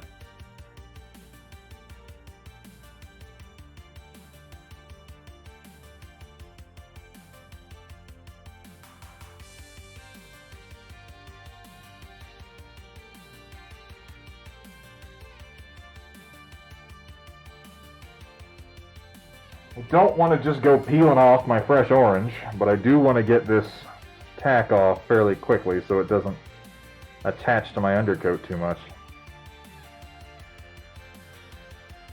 I really got it in there. Come on. Come on out. Come on out. You don't belong there.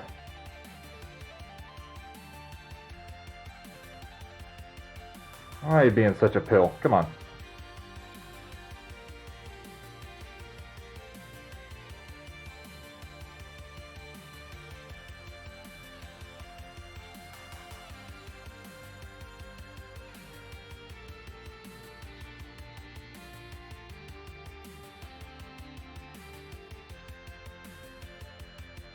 I'll probably come back in later after the orange is set, take some blue tack and stick it down to pull up the other stuff, because it sticks to itself real well, but for some reason it really wanted to get into these arm crevices.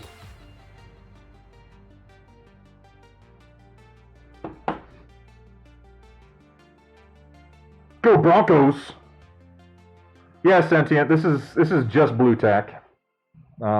I bought a thing of it a couple of years ago, and I just keep reusing it over and over and over again for one project after another. I think my blue tack is half paint by now. My overall supply of it certainly has a bunch of acrylic mixed in.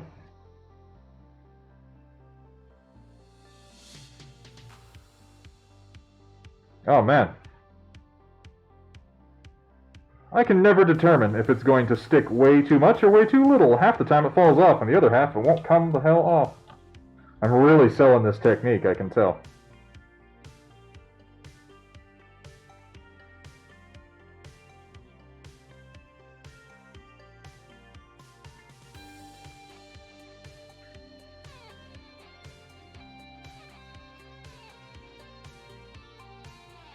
Let's get you out of there. Come on. Don't be like the other arm. Just come out easily, please. Pretty please? I'll give you a popsicle. No? Okay.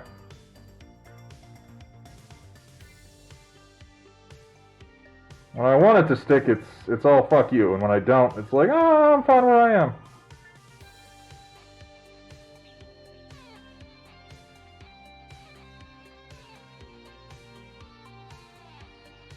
I'll do some more removal on that later, as long as I get the big pieces off.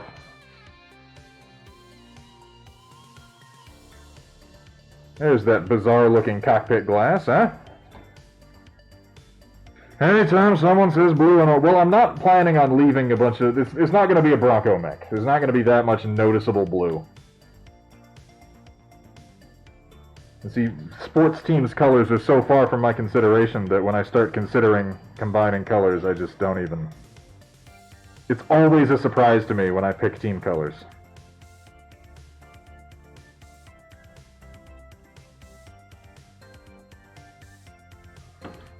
So now this strip of white on the legs is not that impressive. It's not like super duper white, it's more gray. But once it's highlighted up, I think it'll look nice.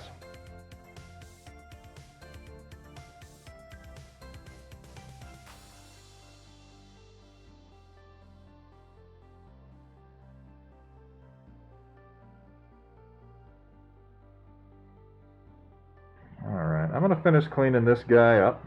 And I think we're about ready to start winding down for today. I got done with the major tasks that I wanted to. And I need to go tend to my doggo, who has been wanting to run and frolic in the snow all day long, and oh my god, is just whining and making noises.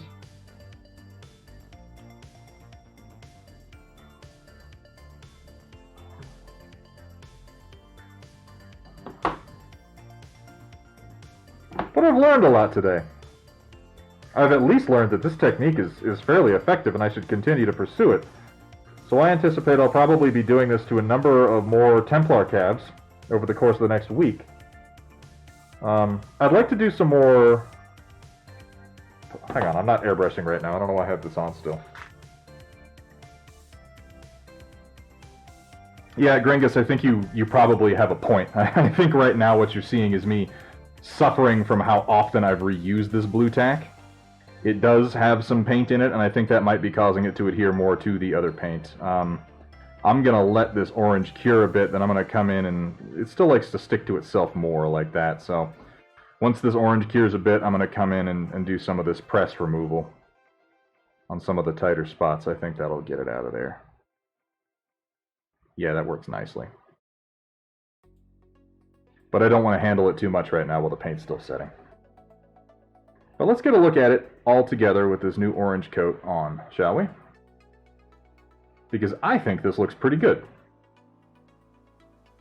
It's a lot yellower and less red than the other one that I did, and I think I can put them next to each other. I'll do some color correction too, because a lot of this stream is going to be very dependent on very specific colors, and it's not helping me if they're not coming across accurately.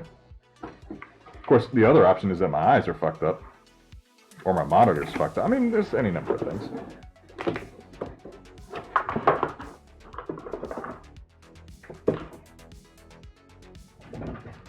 So let's have a look.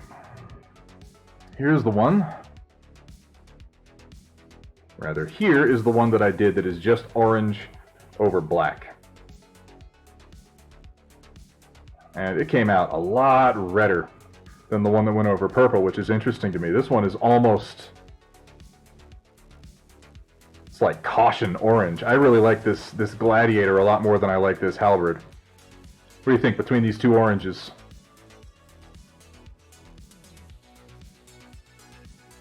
The detail definitely came out better on the Gladiator. Yeah, that's what I'm thinking, J35. I think this one came out better. So this is the one that I just did a purple undercoat on before applying. Hey, good to see you, J35. You're catching me towards the end. I'm going to be wrapping up here shortly, but all of my streams are available on VOD, so if you're interested in what I've been doing today, please go give it a watch. I'd appreciate it. I always appreciate notes and critique. And I'm going to be doing more of this faction of Cav in the near future because, man, I've got so many Cav models right now. So many Cav models. The Kickstarter for the price was insane. I've got so many figures, but I'm looking to paint up some of my Templars, and these were my test models before I realized what I could do with purple. But by undercoating this with alien purple from below, before I applied the orange, the shadows on this are just so much more, in my opinion, so much more interesting. I think once it's highlighted, it's really going to show well. And I'll take some more professional photos of these figures that I work on always and post them after the stream so that you can get a better idea for how they're coming together. I got a decent amount of work done on Firehose. You can see I got a good amount of black highlight. And now you can see how that black wash is affecting the highlighting too. It eased out some of it. Some of it's still pretty extreme. I'll probably go back over it, but for the most part, I think the black is pretty effective. Since it's not really black, it's a dark gray. So I think once I highlight up the yellow and the undercarriage, which should go pretty quickly, then the cockpit will really bring the whole look together. He will be the third mech in an assault lance. What's the name of the lance? It's not a scout lance. It's the second lance for the Arano Rampart company. But you can see I got what's his name, Norwest base last time, and because I wasn't paying attention, I used 2 completely different colors for the bases. I'm just gonna ignore that because that was just kind of dumb.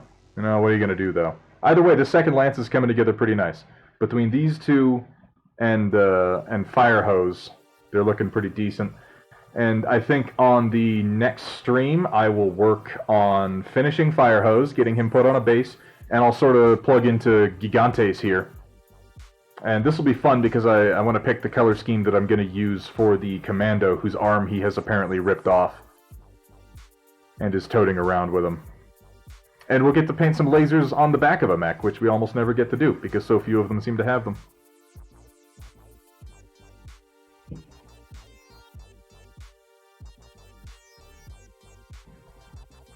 Well, ladies and gentlemen, that is it for me for today. Thanks to everybody who came out. I was saying earlier, I really enjoy these streams.